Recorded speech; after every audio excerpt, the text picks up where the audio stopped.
Okay. Well, let's get started.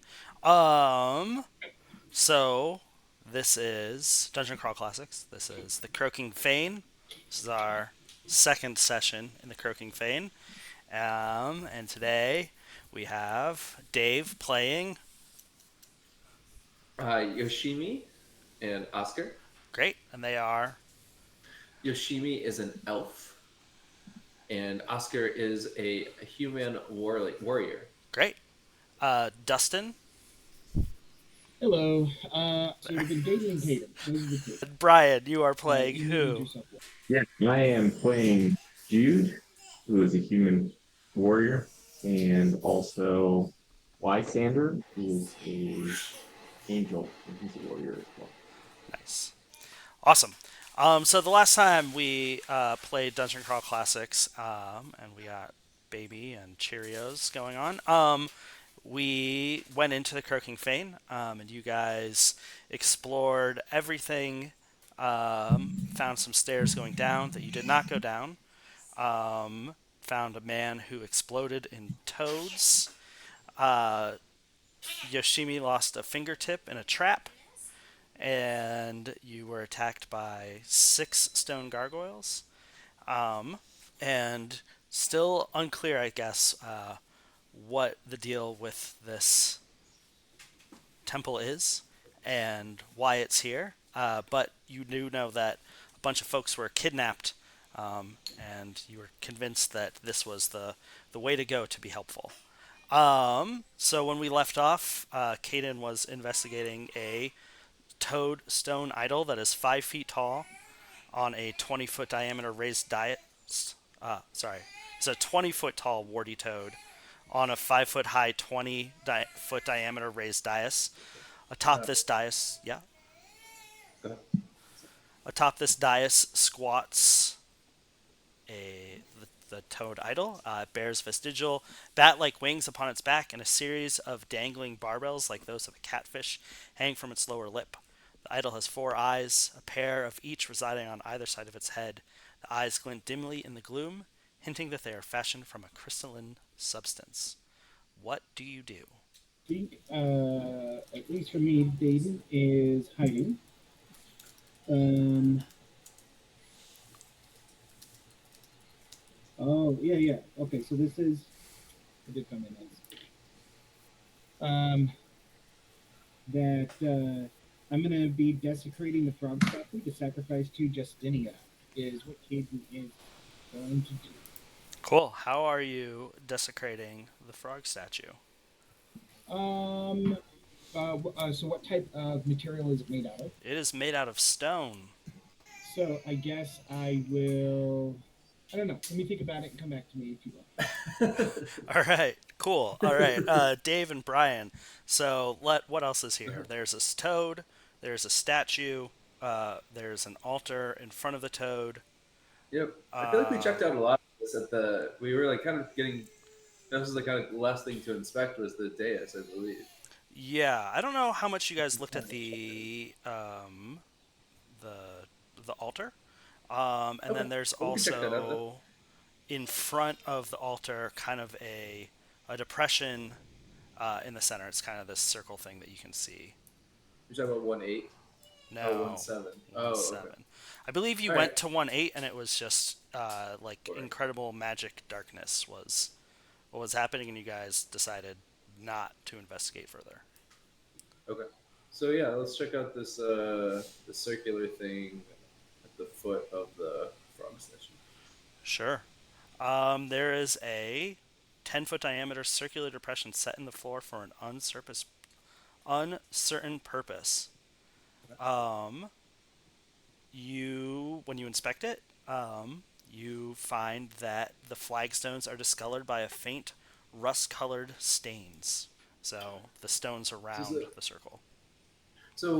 if I could kind of like inspect more closely, is there like does it look like there's some place where like a pipe would lead or a hole like to fill it with water or some other form of liquid? Yeah, it looks like maybe you could open this somehow if you could figure out the mechanism. Uh, uh, is anybody here smart enough to figure out the mechanism. So what, like Oscar, what was his background? He was kind of like a wildling. I don't know. He doesn't really have any skills. He was an orphan and he has really bad stats. But he can try to inspect this thing to figure it out. But I don't know if he's gonna do a great job. I think I'm not gonna make you like roll for anything. So I think the more Okay, time you look at it, the more it's kind of like cool. I Well, imagine. Yoshimi's smarter. She can come up as well. Right. It doesn't look like maybe there's like a crack in it, kind of like a sidewalk spacer, and you think, maybe there's some way to um, open this depression elsewhere in the room, or you could probably use a crowbar to pry it open, something like that. All right. I will kind of look around the room and like make sure no one wants to stop me, and otherwise use uh, my pike as a crowbar. Okay.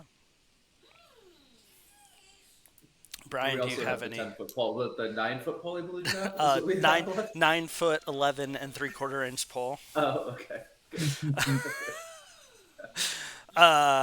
Yeah, Brian, do you have any concerns, or do your characters have any concerns? Um, Not really. I mean, let's go for it. There's no way Yeah. forward. See what we can find. Sure. Yeah. Why don't you, Dave, just roll like a strength check? It's a 1. Awesome. I was So hoping it was not gonna even be. really. I was hoping it was gonna be Not really bad. really. Yeah. Roll a luck check. Try to roll under your luck. Uh, here you go. Oh, the D20, right? Yeah. Yeah. 12, and I believe I don't think I have anything over a 12 with Oscar. No, that's above my luck. Okay, yeah. So Oscar shoves his pike in there and just starts cranking it back and forth, and just is gonna bend that pike. So now your pike head just kind of like bends over, and we're not gonna break it. We're just gonna go down the dice chain. So No, instead of it being a pole arm, one yeah, d10, it's gonna yeah, be 1d8 moving forward. great, good to know. Okay. What about the rest of you? Dustin, have you had further thoughts about this statue?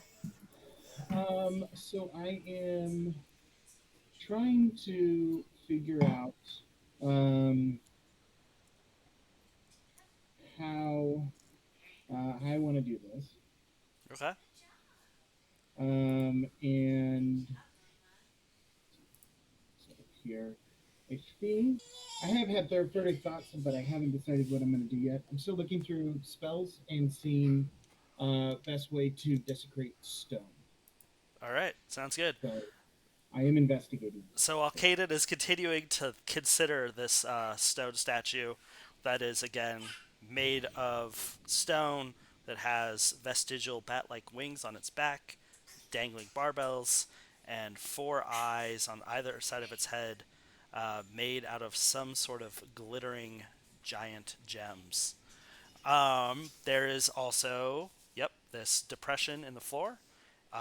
There's an altar that is a piece of stone that has just like a green cloth on it, as well as a transept, I believe is what they're. No, a triptych, which is like a little gold, like three-panel thing. I think I described that last time, but it just picks this toad in three different forms.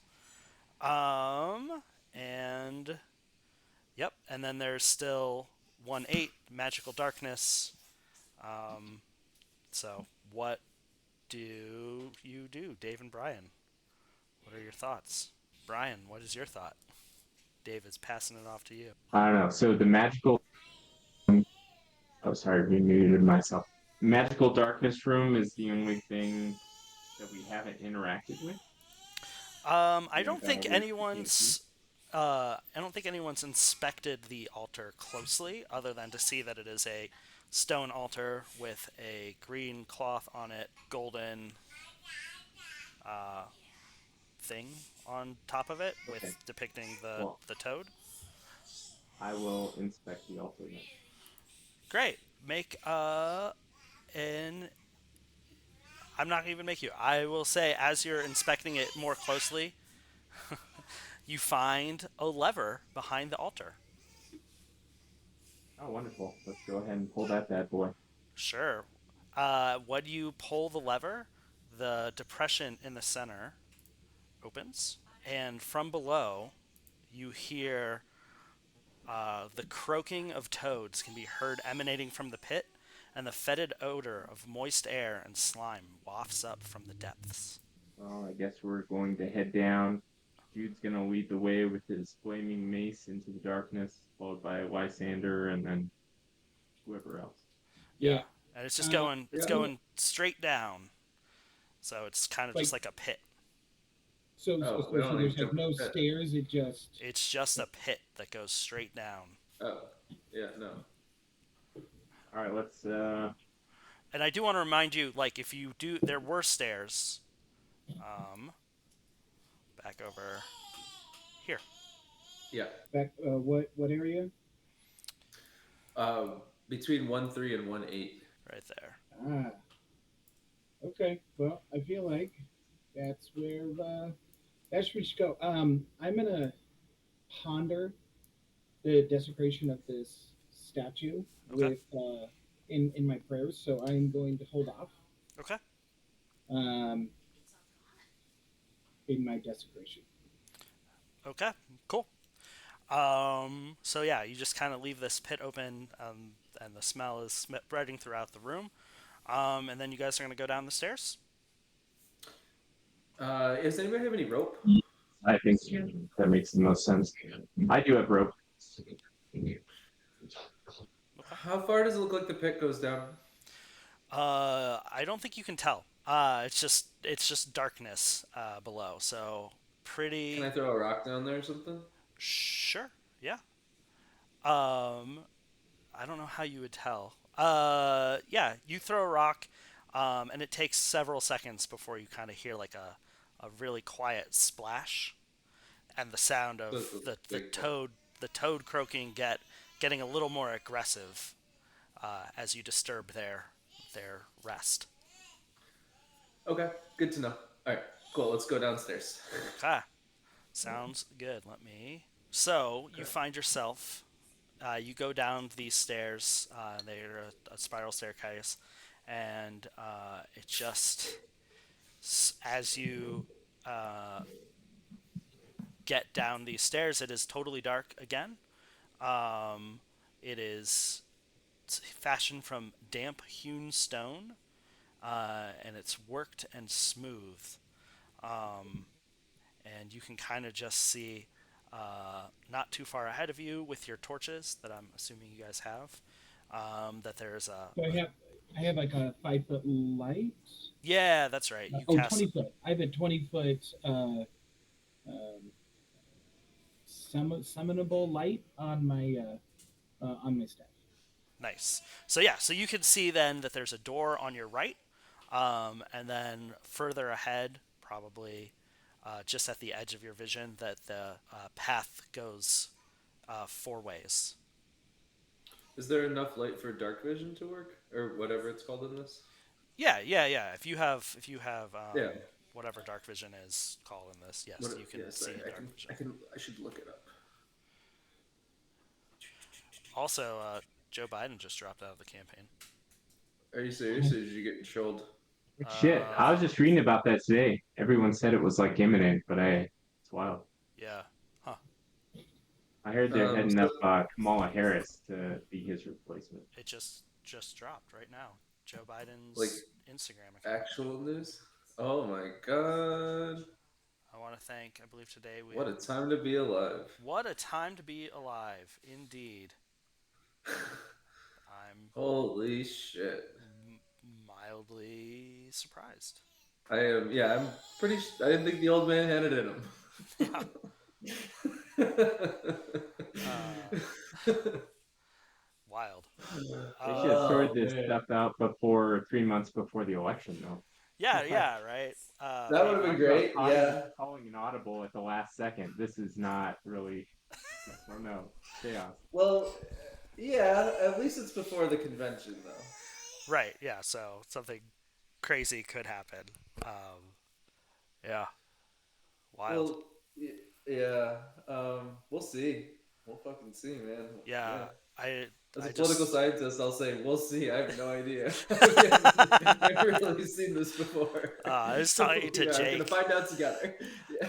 Jake was like, I don't know. I think I prefer the open. I was like, aren't you tired of living in interesting times? Like, no, man. I'm fucking bored. It's like, oh, Yeah. okay, great. Okay. Must be nice. Yeah. Must be a stable job market. Okay. So, Anyways, all right. what was Well, the question? Yes, dark vision, whatever your dark vision range is. I think it's the oh same yeah, I was thing trying to see though. what dark vision's called. Um, That's what it what was. is your yeah? What's your range on your dark vision? I'm also I just so you know, I'm measuring things without broadcasting it so that you don't freak out. Wait, what? Last time I was like measuring distances and broadcasting the measuring, and you're like, "Oh my god, what's over there?" He's doing something. Oh Don't yeah, you're look making at us it. paranoid. And Yeah, I'm not doing that this time. good. Yeah, it's very. It's like. It's like. Did you ever watch like the Space Ghost show where he's just like tapping his lasers all the time? And it's just like it's like why do you keep touching him? What do you? Why did you put the laser on me if you're not gonna shoot me? You're an elf, right? You're looking at your elf. Yeah, I'm So. an elf. I'm looking.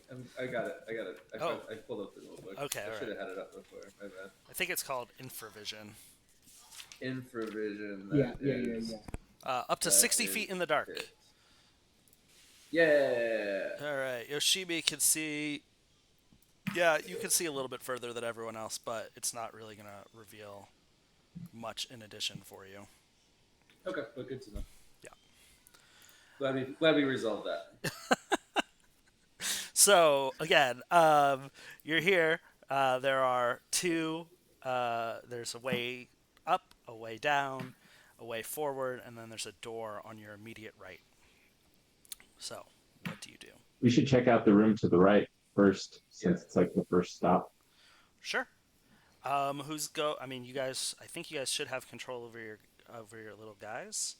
Uh, so I'll reveal it and then go ahead and I will, before we all kind of move, we're in this area, we're going to start the day off with Blessing Ally. ooh. All right. So we're going to see how many people I can bless. Roll it. Roll it. Roll it. It's not ideal. No, it wasn't bad. It was, I think, a 9 total. Oh, I think that is just gonna increase your disapproval range. No, if it falls below, it's just a failure, but it didn't fall below.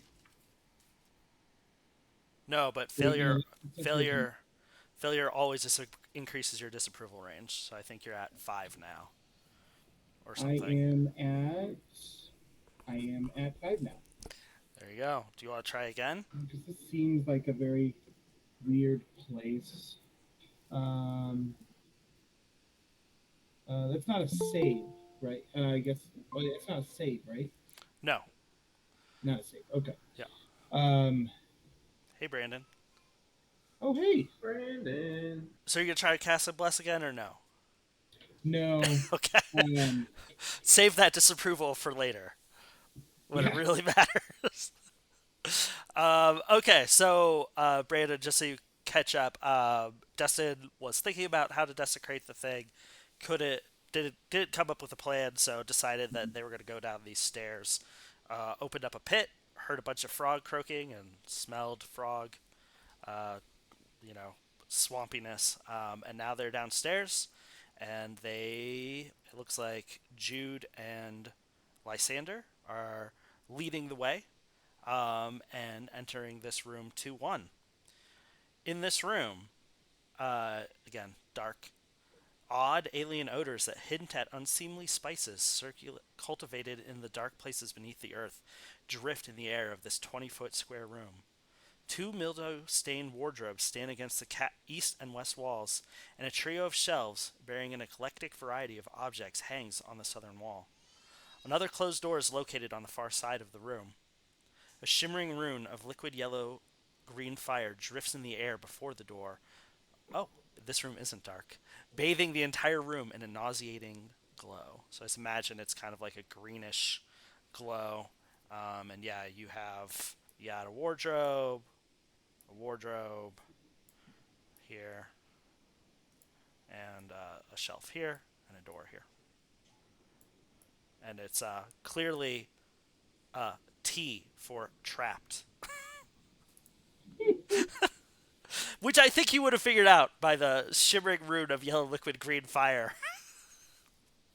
So, what do you do? I'm gonna have like Lysander look at this wardrobe over here. Okay.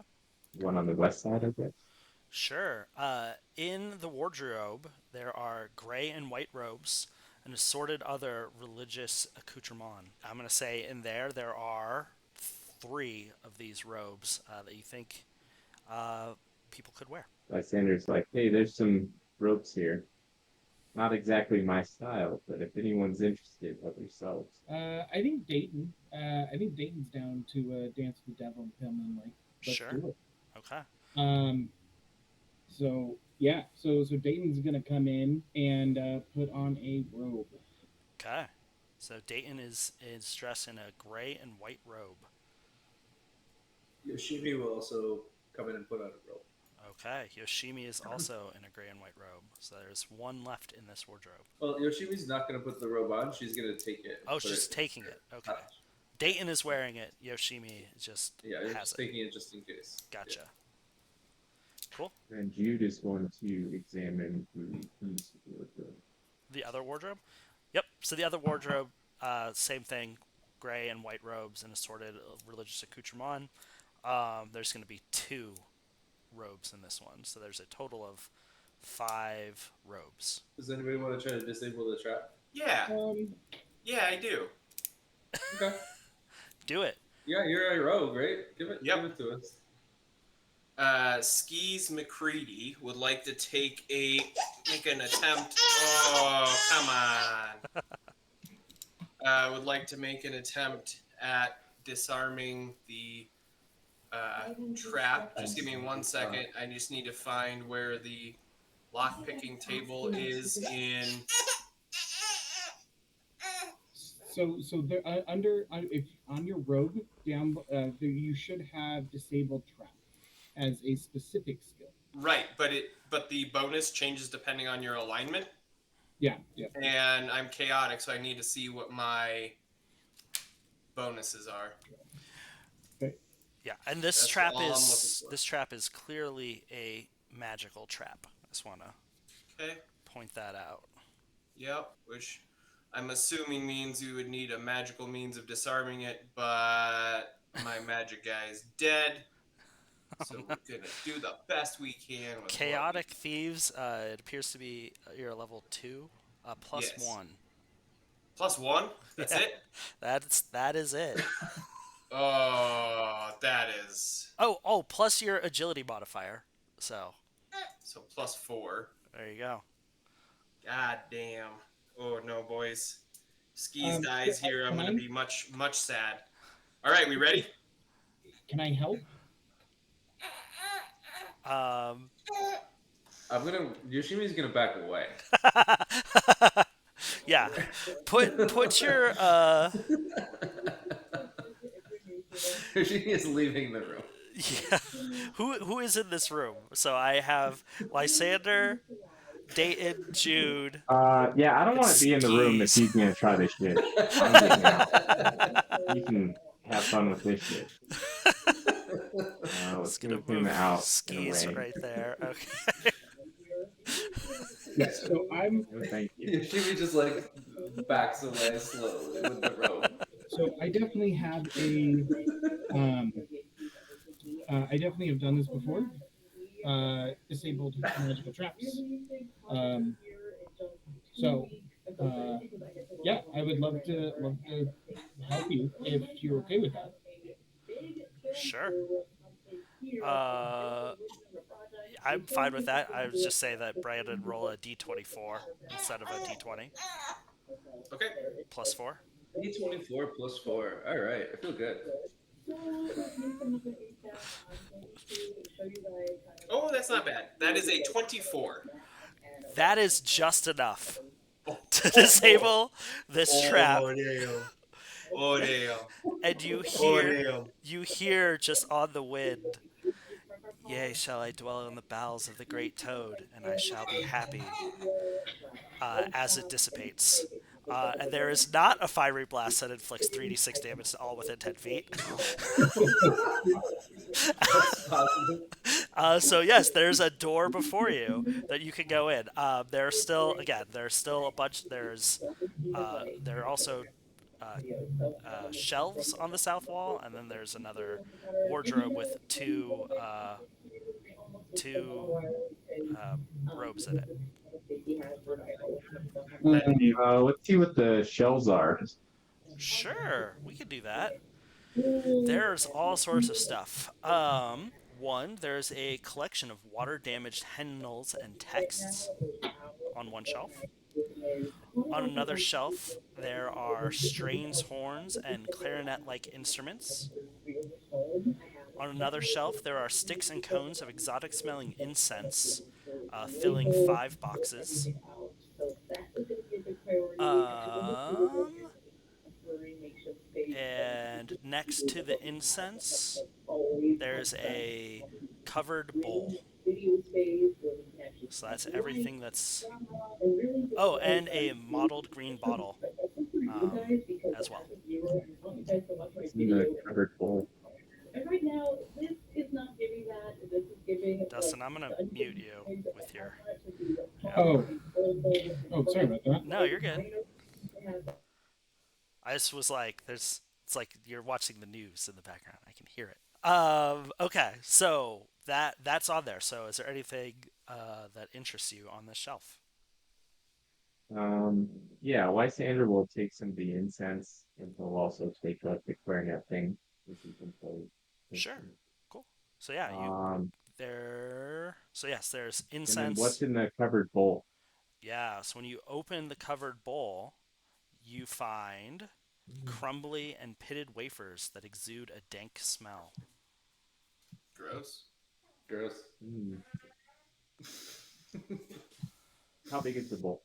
I'm thinking kind of like a communion bowl, Okay. like maybe like a little goblet. Maybe it doesn't say that it's worth anything, so I'm gonna assume it's like a wooden goblet, not like a golden Okay. whatever. Well, Lysander will like take the wafers and put them like in a napkin and put them in his All knapsack. right. Okay. Great. So you have some incense and some wafers that smell kind of bad, and a clarinet thing. Yep. How about the rest of you? Anything that you're interested in grabbing off these shelves? Yeah. So the um, I guess the horn. Mhm. And I guess this is going to be Peyton, Okay. who is coming in and looking at like the religious stuff on there. Mhm. I would think has been in this type of Mhm. thing before, where this looks like what he would prep before like ceremony, so Mhm. ceremonial preparing room on Mhm. there. So yes, I will take. You said there is incense. Yeah. So I think Brian's grabbed all the incense. Okay, so we'll grab the horn. Okay. And then yeah, there Um, are water damaged hymnals and texts. yeah, I'll take those. That might be good reading tonight, just to increase like religions and stuff like that. Sure. Sure. And then the other thing I wanted to double check: what was that? What was the passage that was whispered when the trap went out? I have, and ye shall I dwell in the belly of the toad.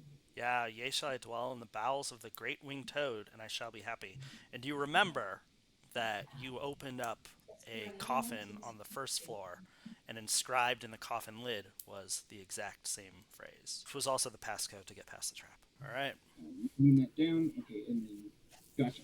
And Good to then go. there was also a mottled green bottle. I don't know if you guys heard that. I don't know if anyone wants it, but there's a bottle of something. I'll take the bottle. Okay. Or Yoshimi will take the bottle. Sure. She's weird. She likes weird stuff. Yeah, a mottled green Maybe it'll bottle get me one of my stats back. filled with sweet-smelling syrup. So, like, I don't know. I'm kind of an elf Mm-hmm. person, like a cleric thing. Sure. Can I do some sort of magical investigation? Yeah, I think it's just like an intelligent check, or Sure. if you have like some sort of spell that does identification, which I'm not sure that's a thing or not. Let me double check my spell book. But I don't think so. I I don't might think just there give you an is. intelligence check. I didn't see anything. Yeah. No. No. Okay. Okay, Yeah. cool. So just like roll like an intelligence check. Coming at you. There you go.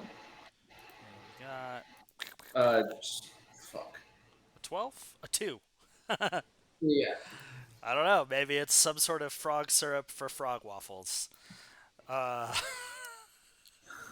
I rolled a 2 and a 1 so far today. you're off to a great start. Love to see it. Love to Yeah. see it. All Okay. right. Yeah. Then I'll try again later, I Okay. guess. Sure. Yeah. So are you ready to move on to the next room? All right. So I got a robe and I got a potion. Yeah. I am. Yeah. Brian, are your guys leading the way? Okay. We'll move in. I'm assuming that was a yes. All right. Next room. Area 2-2. This 30-foot wide, 20-foot deep chamber beyond the door is decorated in a color scheme of grays, whites, and browns. A canopied bed with gauzy curtains stands in one corner. Beside it is a small table, topped by a curious glass object. Against another wall is a low table covered with a green cloth and bearing a statuette, incense burner, chalice, a scrap of cloth, and a book. A simple writing desk and stool crouches in another corner of the room. So, just a quick summary. A bed, a small table with stuff on it, another table with a statuette, and religious stuff, and a simple writing desk. Can skis back into this corner over here Sure. and do a stealth check Sure. just in case. Sure. Okay, let's see. For a chaotic, I'm at a +5. Plus dex is 3, so +8. Okay. Come on, baby. Come on, baby. That's a nat 20, baby. Oh yeah, you're hidden. No one knows where you went to. Skeezes, yeah, does this and disappears. We can't see him. Hey, Dave, was it you that rolled a 1 and a 2? Yeah. I rolled an 18 and a nat 20, so apparently I'm taking all of your rolls today. The world balances out. Yeah. Exactly. Okay, so yeah, what do you do? He's just gonna hide in that corner there just in case shit pops off. Sure. I think the dwarf is Krunk is gonna come in, look around with a very poor accent and be like, there's nothing of interest here. Okay. About the His rest of accent changes all the time, Yeah. but he gets punched in the head for a living, so... It's like, wait, wasn't your accent different yesterday? It's like, Yeah. yeah. Was it? I don't remember. Was that before or after I got shit kicked by that giant toad creature?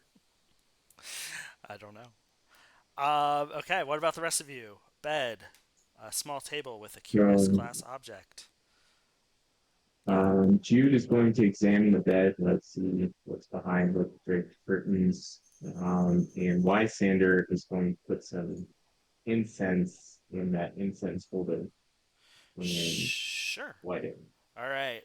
Let's see. The bed is soft but strangely damp. And the incense burner, there is a 1 foot tall statuette, the toad. It's the exact same statue as the giant statue on the top floor. There's a chalice next to it. This incense burner contains the same incense. You're going to light incense in the thing? Yeah. All right. You light the incense and smoke starts coming off from it, and everyone in that room make a fortitude save. Jude, Lysander, and Kronk. 14. Okay. They both make it. Kronk, you're muted. So does the live through famine apply here? Bonus? Yeah. +1 to all. Okay. Yeah. 19. Okay, great. Yep, it just kind of smells It smells interesting, but otherwise you're unaffected by it. And just again on the table when you get there, there's a small 1 foot tall statuette of the same giant statue on the first floor. There's a silver and gold chalice, a scrap of cloth, which is embroidered with interlocking toads, and then there's a book as well. I'll take the chalice. It's probably worth something. Okay, sure. Yeah, the chalice is silver and gold goblet decorated with the carvings of dancing toad-like creatures. You think, if you got a fair price for it, it would be worth 300 gold. Oh shit! Nice. We'll split it. So if somebody was going to enter 2-2, is that incense still as strong in the room? I think, yeah, probably the incense burns for a while. My experience with incense is that it burns for a while. Okay. Then I was down the room. Okay. Anything else that you guys want to do in this room? I took the chalice. No. Okay. Cool. Can we check for secret doors real quick? Sure. Yeah. You have like a check that you want to make, or like a roll, or is there something particular that you think there might be a secret at? And you Yeah, can just describe it? a roll. Okay. Sure. Roll for it. I just based on previous experience, I know that people generally try and have like they just don't have all of their valuables just sitting out in the middle of a room, especially in a temple where there's other people that can come and go. So just checking if this was some sort of high priest room, if he had a secret stash under the bed or in a pull away rock on the wall or something. Yep. Make a roll. Sorry, I don't remember. Is there a skill for this, or it's just the? I believe that elves have a skill for it, but I don't think that. Okay. I don't think thieves do, so I think it would just be like an intelligence check would be how I would do it. Right, and we are dumber than a sack of hammers. So, 7 plus 0 is still a 7. Yeah, you don't seem to think there's any sort of secret doors, hidden items. You think that, well, I guess you think that there could be, but you have no idea where it would be. Okay. I will voice my displeasure. His accent now moving from Scottish to almost Irish. There be no secret. There be no secret passages here that I can find. All right. But the rest of you may want to look around just in case. Sure. Yoshimi, feels like this guy doesn't know what he's talking about. He Sure. keeps changing his accent. That's weird. And so she's gonna check as an elf. Okay, so you go into the room, make a fortitude save. 14. Yep, you're great. It smells like incense. Kind of, I think, maybe a little bit swampy, but not terrible. All right, so you are searching for a room, so you get a +4 to detecting secret doors. Okay. And you want an intelligence? Yep.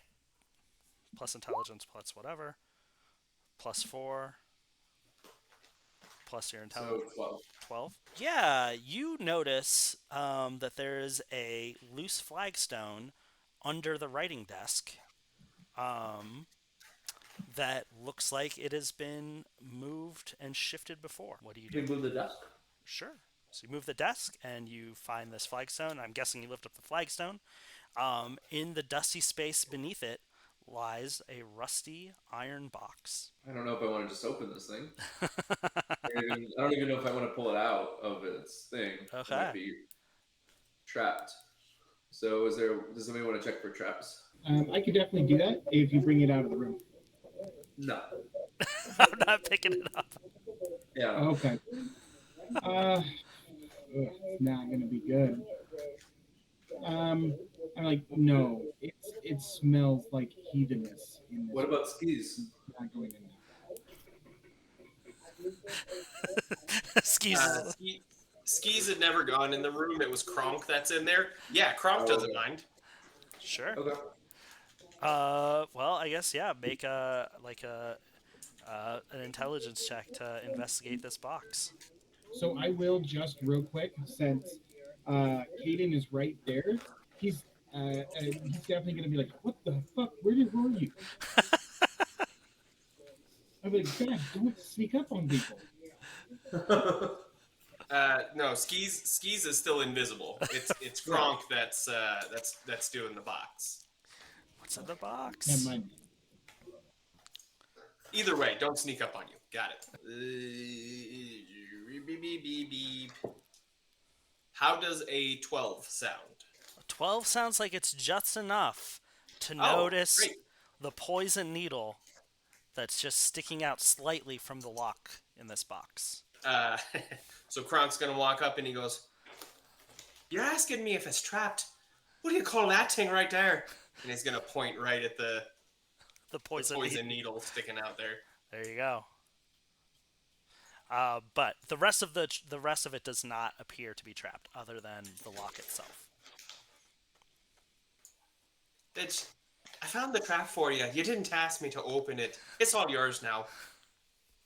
Okay. Yoshimi will carefully open it so as not to trigger the trap. Yeah. Make a trap disable check. Disable Okay. trap check. Which, if you don't have it, probably just agility. No, what is it? I can't even see it. Make a fortitude save. Oh man, I should have known better. I should have known better. No, I told you not to touch the poison What the thing. fuck? Oh my god! Uh, you are going to lose 3 agility points. 3 agility points. She already has like all her stats gone. Well, it's not like you were using them anyway, clearly. What? Yeah. What's your current agility bonus? It was +2. Oh, so you're at like +1 probably, or +0. Yeah. You got plenty of agility points left. Look at you. Oh my god. But you do. I will allow you to. You just ham-handedly break this lock, get stabbed by the needle, and open it, and find 300 gold pieces, Not 20 worth it. platinum discs, Okay. a large key, and a small key.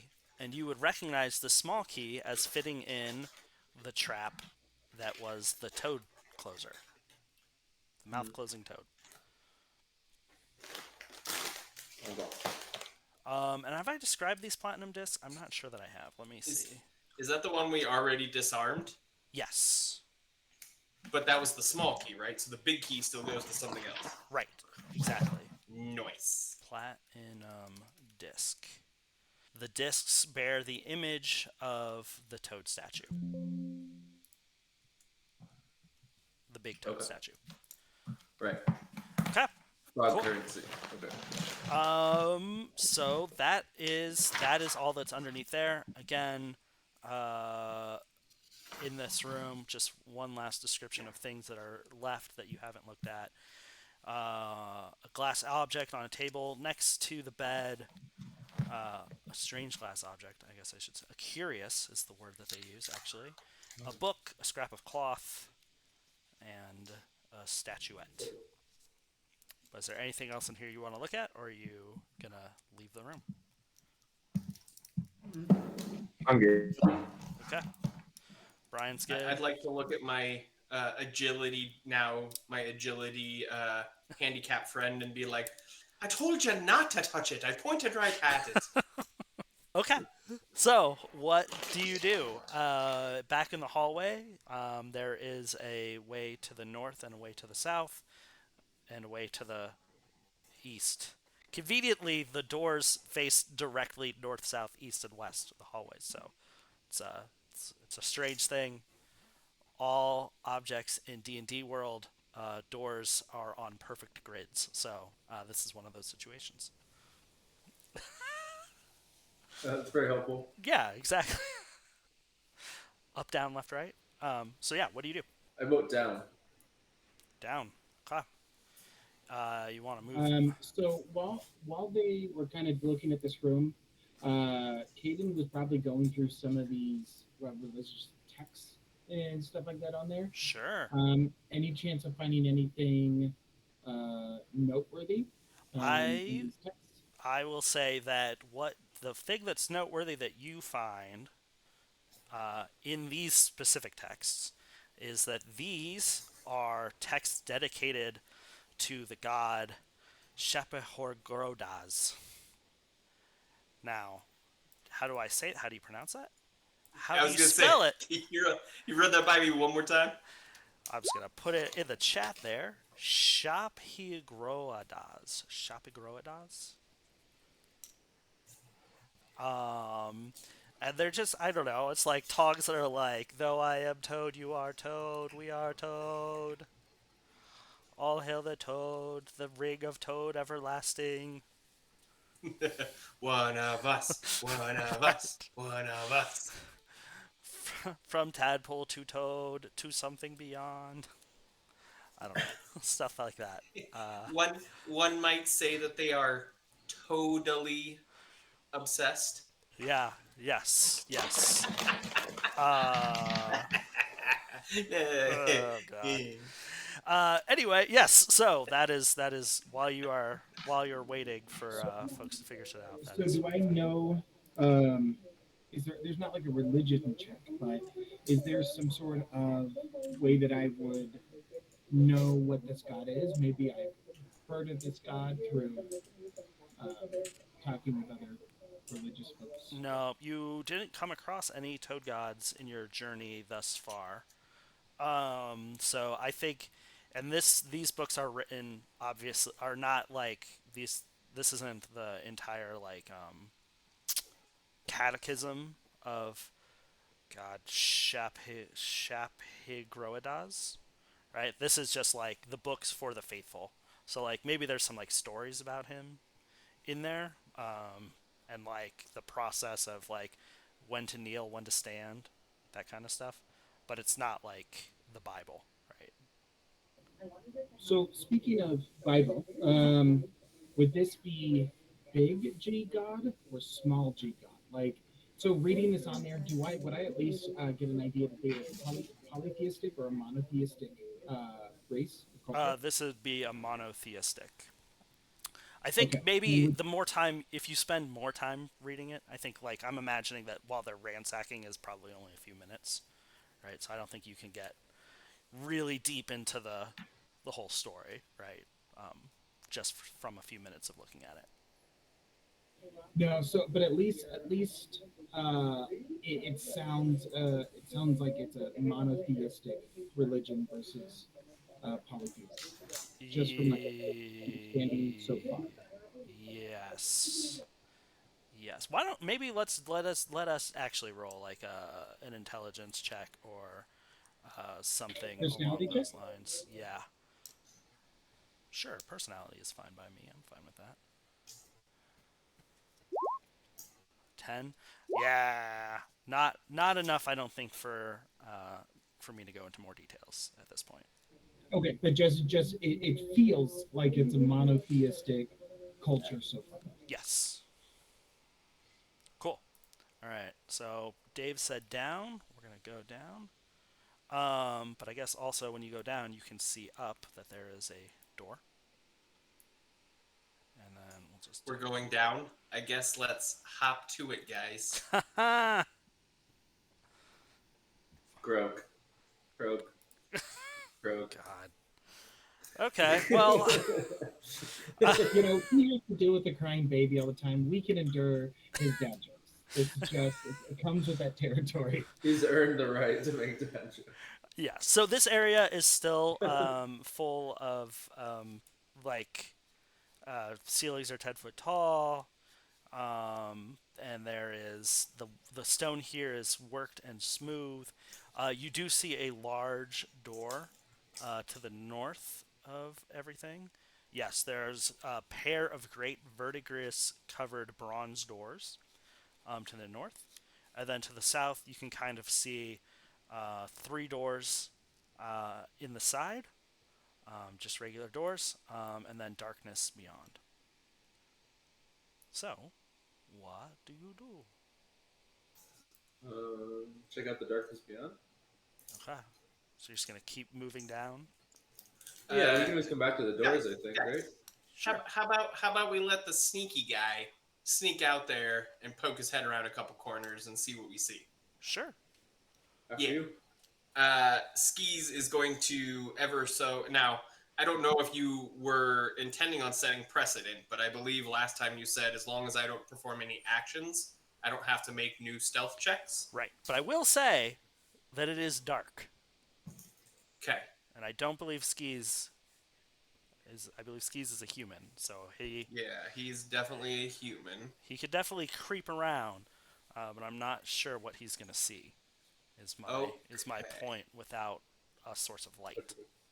Yeah, I mean, well, I might as well, because seems a downright shame to waste a natural 20 stealth check. So he's gonna creep down and poke his head around this first door, like kind of keeping his hand, just his fingertips, like on the side of the wall, ever so slightly as he walks down. Sure. Uh, this door is Yeah, I will come with you as well. okay. Great. So maybe that'll cast like a little bit of dim light so you can see into it. I'll say. And the door is unlocked, so you just kind of poke it open, and just like that little shaft of light comes through, and you can just see that it's a small 10-foot square space with a cot and a washing bowl and a meditation mat. Okay, let's do the same on the next room. And I'm assuming there's no one in it, or that would have been Correct. okay. Yep. So the next room, the exact same thing. 23 stealth. Nice. Caden better Damn. at stealth than at reading books. No, not Caden. I just typed it in. It's Dayton. It's Dayton. Gotcha. Caden made the last roll, and I just typed in stealth 23. Gotcha. Yes. So this door is the exact same thing. Same room. There's a cot, a meditation mat, and a washing bowl. The only difference is that you can you notice that there's a blanket on the cot that is folded Okay. on the edge of it. And third room. This door is locked. Okay. I am going to retreat back to the party and inform them as such. Okay. Uh, Oh, and I'm just going to say that you can see in that path, you saw that this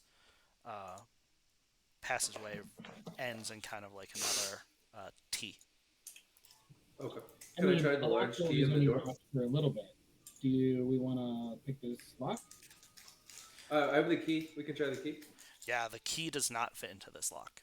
okay. Okay. Can someone check for traps before I attempt to disarm it? Yeah, I could definitely. Yeah, I can Actually, find trap. How do you want that to work, Will? If there's like multiple people Mhm. all standing around, all looking for traps at the same time. I think just one person can be looking for a trap at once, right? Because I think But- if you fail to find the trap, you're going to trigger it. Okay. So we're assuming that when you're looking for the trap, you're like Right, you're like you're like he's looking in here. closely at the door, right? Like just like lightly tapping, that kind of stuff, right? Yeah. Like, the worst possible way to look for a trap. well, I don't know how else you look for a trap. I don't know how you look for a trap either. Pouring water on it to like see if it. I don't know. I've watched enough Saw movies to know that that's not going to work out well for anybody. Yeah, this is a great question. How does one look for a trap? Looking for clear signs that there's a rope connected to something. I mean, like we're adventurers, right? Like we've already come across several traps. I think Right. we would know what to look for now. Sure. But maybe Yeah. Well, maybe maybe we 'cause, can't like- without putting ourselves in harm's way. I'm not sure. Yeah, I mean, I don't know. It feels like always in role play games, right? You got to roll for the detect trap, and it's like if you miss it, you spring it, right? So Yep. Okay. Yeah. Nose goes. Not it. Nope, I'll do it. Yeah, totally good. So I'm gonna roll a fine trap, correct? sure, yep. And it's Also a 18 on the dice plus 6. no traps. You find no traps, and you are sure that there are no traps. Okay. But also, just like a thought in Dungeon Crawl Classics, like if you try to do something that you're not skilled at, you technically roll like a D10 instead of a Ooh. D20. So like I Ooh. think Ouch. that we should keep that in mind, right? If a cleric is trying to look for traps, that's not what they're meant to do.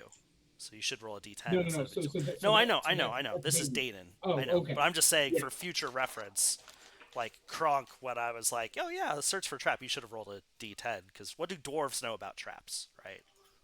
Anyway, He's like an artificer, maybe. there's no artificers unless there's just Nope. dwarves. I'm just a dwarf. But Dwarves love counter artificer. argument: dwarves love gold, and they often have trapped treasuries to guard said gold. I'm just So saying. I would argue they know lots about I'm traps. just saying to like solve this problem that you brought up, right? Of like, how do you want to work this when like six people are looking for traps? Is be like, Right. only the people that are skilled at looking for traps can find the traps. That's how I want to solve it. Okay. Okay. But yeah, there are no traps, but there is a locked door. So you're welcome to try to I pick it. will I pick said unlock the lock door. Okay, because I Okay. am good at picking set locks. great. Roll a lockpick check. I am chaotic +3. Okay. Plus, I think 6. your agility in this case as Yep. well. So I'm rocking a 6. Sure. That's an 18 on the dice, +6 is a 24. Yeah, you just very easily pick the lock and push it open, and you find that in this room. Oh, I guess I should show you what you see. Oh, look. What you got? Ooh, that's a giant fuck off sword right there. Yes. Two wood and iron racks hang on the north and south walls of this 10-foot square room. Each bears a handful of weapons: wicked looking scourges, dual headed flails, barbed spears, and wavy bladed short swords. An unlit torch is on an iron sconce in the far wall. Do any of these weaponry look are they all of the same make? Yes. And what's that? Yes. Okay. These So are none of them look like they might be like a high priest weapon or an enchanted weapon or anything. No. All weapons are of average make and include 2 scourges, 1d4, 3 flails, 1d6, 10 spears, 1d8, and 5 short swords, 1d6. Okay. And was there a ceremonial dagger? Did I hear that correctly? No ceremonial dagger. Okay. The wavy bladed swords are just short swords, but they have wavy blades, like in the picture. Gotcha. But I think I need specifically. I think I need a dagger to get my backstab sneak attack. Right? Did I read that somewhere? There's only like a couple weapons that I get sneak attack I with. think that might be correct. Yeah. Let me find the. It's like Yeah, a blowgun and That's why I rock a blackjack. yeah, it's like blowgun, blackjack, dagger. I think. Yeah, dagger, blackjack, garrote, blowgun. Yeah, I'll grab a couple of them daggers and just put them in my. Short swords. Oh, they're short. No, then I'm not interested in any of it. Yes. Okay. All right, Oscar will take the best looking spear. Great. It's a 1d8 spear. This is like yeah. Never mind. I'm so It's just dumb. like a regular spear. I was gonna say. It can kind of two-handed weapon it. That's a great question. I don't know if this game has that. I mean, my polearm is two-handed. I know, but I don't know. I don't know if it's versatile. That's a. I'm just gonna look at the weapons real quick. Let's see. Spear, pound sign. These weapons inflict double damage on a mounted charge. So if you're on a horse, it does double damage, but otherwise, Six. no, it's 1d8. And I would allow you to throw these as well. I was gonna say, so I'll take all three of them if I can throw. I was gonna ask. I was like kind of a dumb question. Like, can I throw these spears? Of course you can, but javelin is a thrown spear, right? Right, but I think you can throw a regular. But javelin's spear. usually bigger. Right. There's, Yeah. I think, smaller. Javelin is usually smaller than a spear. Oh, okay. Yeah. Yeah, But I'll take them. I'll take all three. there's 10. Oh, I'll take three. Okay. You're just I like mean, how many can I strapping them carry? on your back. Yeah. It'd be Yeah, I hard. got a quiver of spears. Yeah. Okay. I'm starting to feel like a warrior. Oscar's starting to lead into the routine. He's fighting. He's like going through the stages of grief, and now he's accepted the fact that he's a warrior for Justicia. There you go. Okay. So that is everything that's in here is weapons. And then, yeah, there is a way to the left and a way to the right at the bottom of this passage. So, looking through, you see an open archway that connects the corridor to a larger chamber. Without investigating further, that's kind of just what you see. And then you see a chamber, and at the end of the chamber is a door. Great. We're just scouting, right, Brandon? And then we're gonna head back up and tell everybody. Correct. I am not interested in engaging anything. Plus, I would like to scout that pathway to the right, just to make sure we're not going to get ambushed from behind if shit goes down. Towards 2-7. Oh, at the top, you mean? There. Okay. Great. Let me... Up over here. Yep. Another door. Assuming it's closed. Is it locked? No. It is just a closed door. So you want to peek in? Yeah, I'm gonna go ahead and do that. Go ahead, peek in just a little bit. Okay. I'll just let you see the whole room. Okay. So when you peek in, it's a wide chamber. I think it's too dark for you really to see what's on the walls, but you can see that the room contains a collection of divans, couches, divans? I don't know. Mats, couches, and heaps of pillows. A foul, obscene stench hangs in the air. The chamber tapers to a small gray platform and a statue that I will not describe until you go in.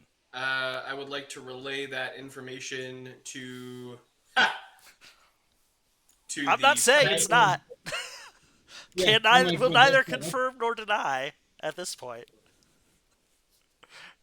Yeah, basically, I think at this point, the scouting job is done. I will relay that information, and I'm going to come back to here. Skis is going to come back to here. And does opening the door count as an action? Do we need a new stealth check? No, you haven't. There hasn't been anything that would have seen you in any of these situations. So I think Perfect. You're totally fine. Skis is going to slink back into this room right here, and then I'm going to let the more constitutionally inclined members of the party take over. Yeah. So just to summarize, you have seen a weapon room, two small rooms that have cots in them, and this is just stuff that you've glanced at. I guess you did go into the weapon room and raid it, and then a passageway into an arched room, an archway with an archway into a room, and then another room that ends in a door, and then also a what Dayton calls sex room there. So I'm willing to go into 2-6. okay, one vote for 2-6. Or are you gonna go by yourself? I mean, I can go. So I can check it out. Should probably all stick together, no? Yeah, I mean, I can go first, or I can go whatever, Yeah. or whatever. Yeah, I don't care. So I guess I think that's just like it's like the most finite one. It seems like. We need to answer an important question, and that is, where is everyone? Right? We've seen cots, we've seen rooms, we've seen signs that there should be people. I say with a question mark. But we have not seen anyone. I don't know. They're probably at church. It's probably shenanigans afoot. There's a mass going on maybe, and they're all attending. Yeah. So, Yeah, are you gonna guys all gonna stick together and go into 2-6? Yes, yeah, we're definitely all sticking together. Okay. Great. So you go into this room, and when you light it up, and you can see everything that's inside of it, the walls of this 30-foot deep by 40-foot wide chamber are decorated with peeling frescoes depicting humans and toads engaged in perverse, unnatural acts. There's two very different reactions. Well, Dustin's happy that he's right. I don't know if he's pro toad sex. No, no, that is that in sign language is fucking. That is intercourse in sign language. The room contains a collection of divans, couches, mats, and heaps of pillows. A foul, obscene stench hangs in the air. The chamber tapers at the southern end and contains a statue of gray stone, flecked with white. Cool. Placed on a platform. It depicts a human male and a female toad locked in an unwholesome embrace. Uh, guys, An unwholesome embrace. uh-huh. Yeah. I think that might be a statue of a man and a toad fucking. That sounds like it. Yeah. Yeah. Yes, correct. Flecked with white, gnarly. Yeah, we don't need a black light. Okay, no one's in on the blood there. The frescoes are all obscene and sickening. In one gruesome scene, a woman is depicted giving birth to a strange hybrid creature that bears features of both parents. So that's what you see in this room. Is there anything else that you want to do while you're here? No, Like, do not touch anything. I'm not touching anything. She like lights the. She comes in and walks right back out. She's like, Gross. yeah. So yeah, she's gonna go back up. Okay, cool. Anything else? I'm satisfied.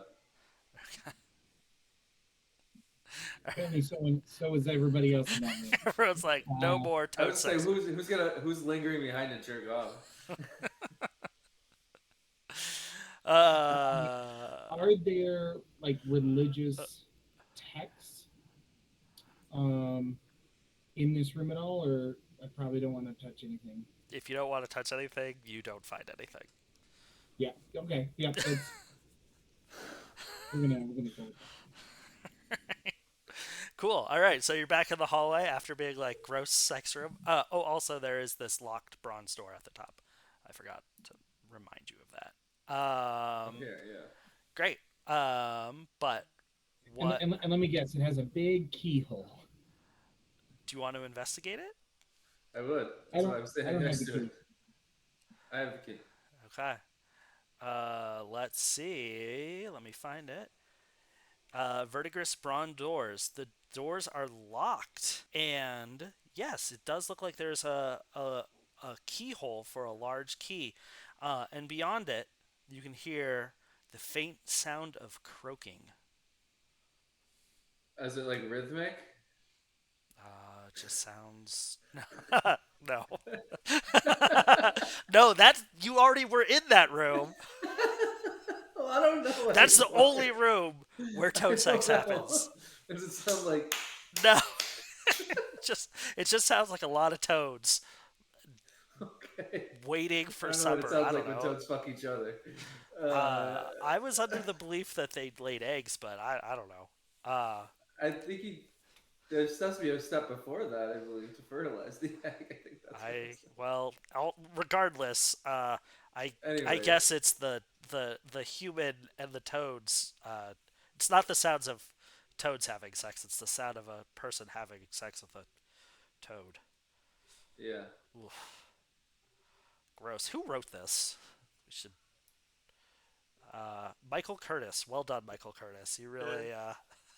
You're a sick fucker, man. You're really changing our view on toads. I think is. Oh, Yeah. definitely give me something to think about this evening. You know what I mean? The only thing I knew about toads was from Jurassic Park. Right, they can Like change sex. DNA. Yeah, Exactly. yeah. That was my only toad fact until now. Don't know if this is where you should get toad facts. We're learning a lot. We're learning a lot. So I don't know if I want to open this door if there's a lot of toads behind it. What do you Okay. guys think? That's a good. That's a good decision. Unless somebody knows fireball. I have magic missile, but that's about it. All right. So what do you want to do? You guys tell me. Up to you. It sounds like the arches down south. Sure. Maybe a next course of action. Seems reasonable. Yeah. Okay. So you guys just make your way down to area 2-9. Know why we have these arrows? That's interesting. Maybe there's something with that I'm missing. Anyway, an open archway connects this chamber with the corridor. The archway bears more relief carvings of hideous toad human hybrids performing horrible acts on subjugated humans. Oh my god. Uh, Beyond it, Wait, so now we're getting the vibe that it's non-consensual with the well, humans. they're subjugating humans. I think they're enslaving humans. Maybe. I don't, it doesn't really say. Um, Okay, we'll just leave it ambiguous. yes. Well, they like create these monstrosities, these like abominations, and then they use the abominations to abominate others. Apparently. Right. Okay. Sure. So, release carvings performing horrible acts on subjugated humans on the archway. Um, Relief carvings of that. Beyond it, there's a dank vaulted ceilinged room containing a score of prayer mats woven from swamp plants, arranged before a stone lectern that faces entrances of the chamber. An unsettling silence pervades the room. This whole thing doesn't make sense, but I will also tell you that atop the lectern, visible. Oh no, never mind. I won't tell you anymore. My bad. There's a lectern. It might have something on it. Okay. Can't tell from here, and the DM definitely didn't almost tell you that there was something on it, so it's fine. So what do you do? Uh, who's stealthy or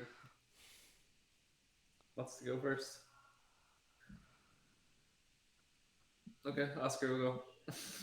All right, as Oscar steps across the threshold, he hears a click Uh-huh. and make a reflex save. All right. That's exactly what we thought was going to happen. Yep, I anticipated as such. But we'll see. 13. Oh yeah, that's not going to do it. These spears swing out and skewer. I guess don't skewer because you're wearing heavy armor, but just like pushes into your armor. You're just gonna take 4 points of damage. Okay. And now you guys are able to kind of duck under or move around the spears that attempted to impale Oscar. Okay. We'll check it out. We'll investigate the altar. Okay. So you investigate the lectern, Yeah. and on it there is a tarnished silver tablet inscribed with a squiggling script. Can we read it? You cannot read it without a spell check, perhaps, if you were able to comprehend languages, for example. I don't know if I have It's in a language. It's obviously in a language, but it's not in a language you understand. that. Okay. No, I do not have the ability to decipher that. Okay. And it I does. do. Go for it. Dayton has so thieves have a thing called read languages. Sure. So I could definitely give it the old shot shot. Yeah, give it a shot.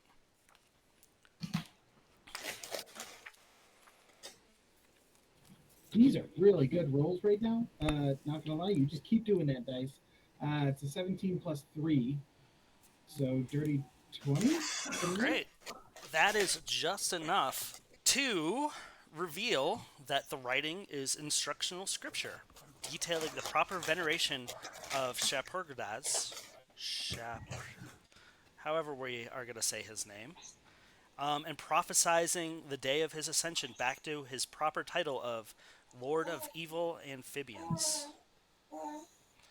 Um, so that's what you learn from it, and that it is yeah, it's on an ancient discolored tablet fashioned from solid silver. So, The silver seems kind of valuable. Is the silver thing worth anything? you would estimate that it might be worth 150 gold or so. Yeah, I'll take it. Great, make a will save. Okay. All right, Oscar. Okay, buddy. It's a big one. It's a big one. Oh my god. Okay. Yep. You pick it up and put it in your sack. Okay. Um, and that's where we are for now. Okay.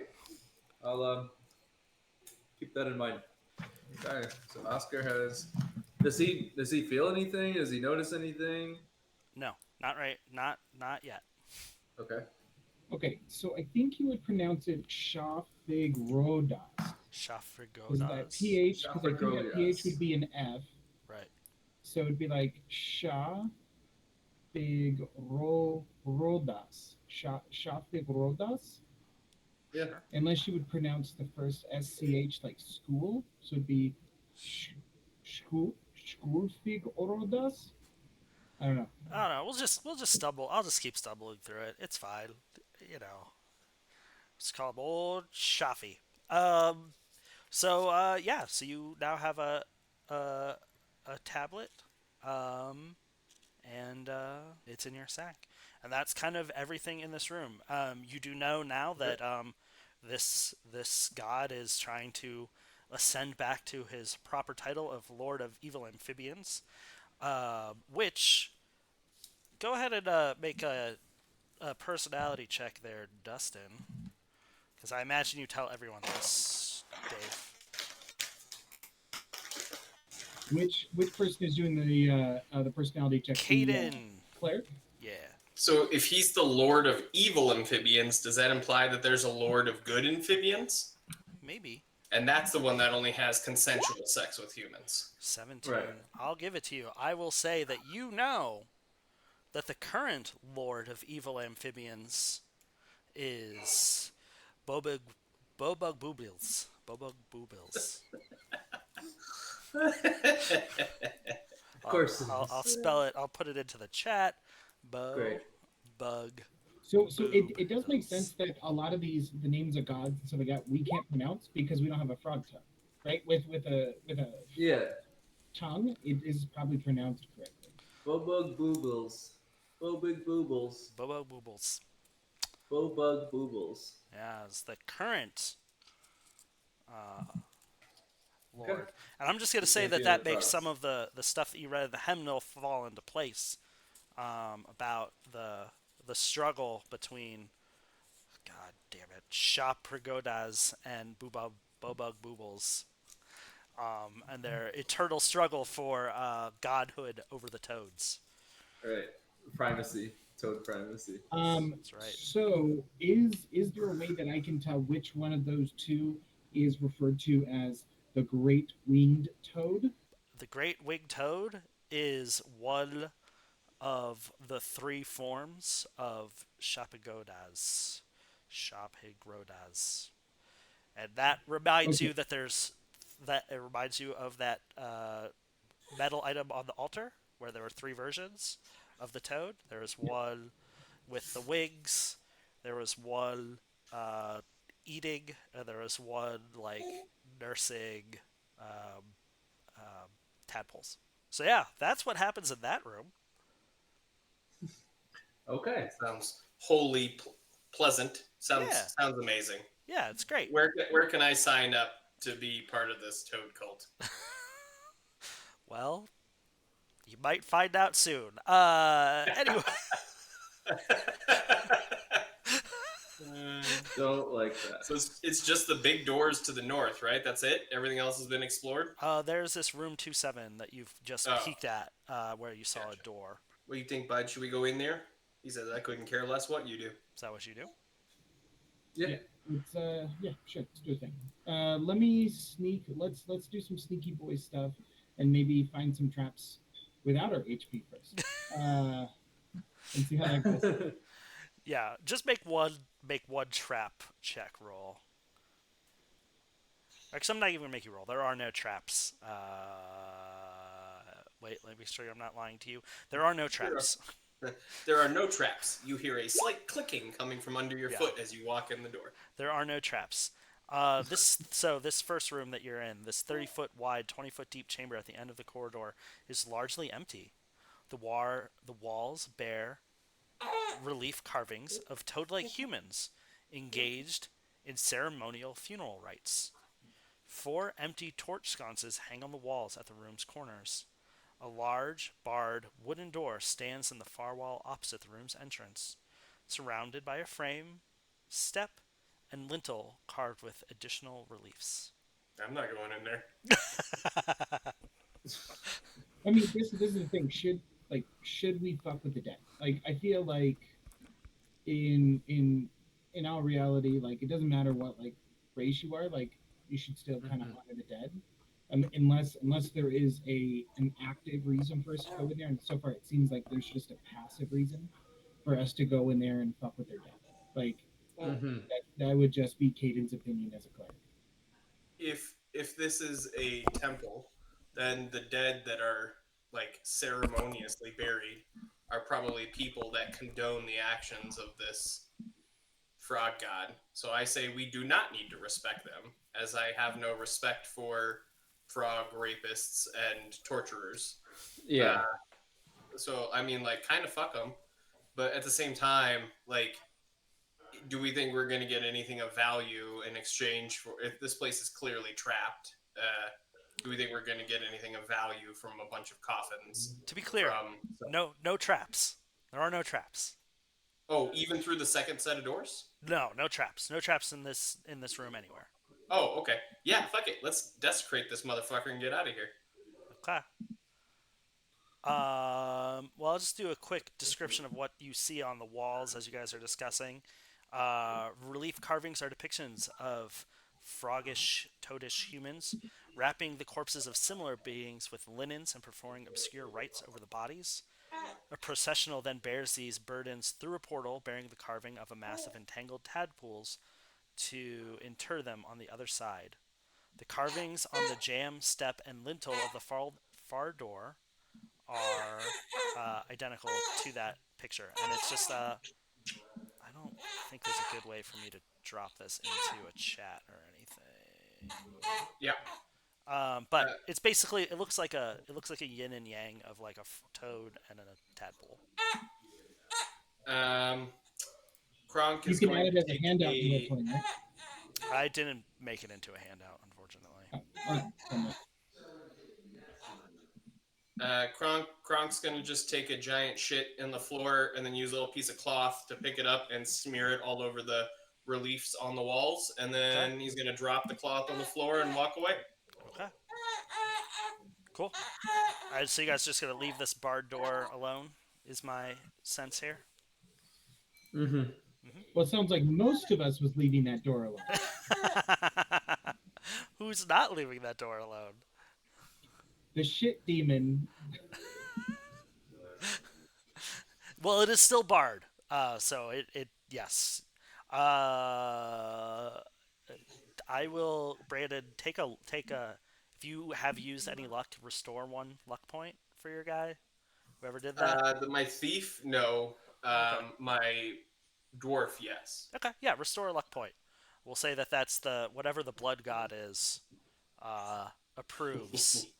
He is pleased. He approves of you desecrating the tombs, the mausoleum entrance of Ooh, a hell rival yeah! god. I will take that. Do I see favor in what he is of that? No, it's all internal. I mean, unless his characters are like, fuck yeah, the blood god loves me shitting on the walls. No. So I guess the question is like, how does Kronk respond to? I mean, Krunk feels good about what he did. Okay, He has no love for them, and he doesn't think that their frog temple deserves respect. okay, So, I mean, he feels pretty good about it. okay, cool. So no, you just see that Okay. happen. Okay, Because I would be like, is that what I have to do to gain favor? Like, I don't think that I'm prepared to do that. Um, I will come. okay, cool. So there you go. That is what happens in this room. So it seems the only way to go now is through these heavy bronze doors. Okay, let's do it. Okay, so making your way back up to this bronze door. There's a great pair of verdigris covered doors. And beyond them, you can hear croaking. So you just put the key in and turn it and open it. I think it's time, boys. It's time for them to meet some justice for all of their victims. Like frog breeding is not a victimless activity. You push open the door, and inside, beyond the door, there's a 15-foot long empty antechamber. And then there are several iron bars that separate this area from the space beyond. I'm going to say that there's like a slight greenish pallor to this area.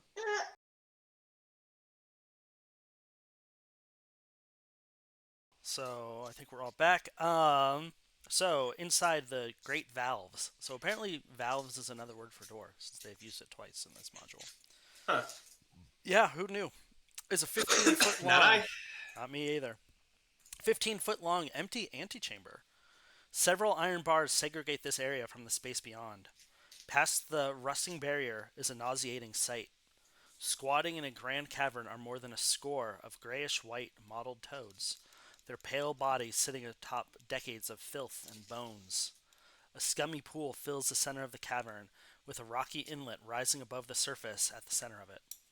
The water's surface ripples with masses of black tadpoles that swim and slither through the depths. And the croaking, ye gods, the croaking! The hellish chorus resounds in the echoing cavern, with each guttural voice crying out the sounds unsettlingly like murder, murder. I do have a handout for this, in fact. Hey, Brian, didn't you stick your flaming sword in a pool and like cleanse it of tadpoles? I did do that. Yes. I think we should. I think that's a great idea. We should do that again. So, oil floats on top of water, right? Mhm. Oh, wait, that's way bigger than I was thinking. Yes. I was gonna say I don't know if I can boil that much water.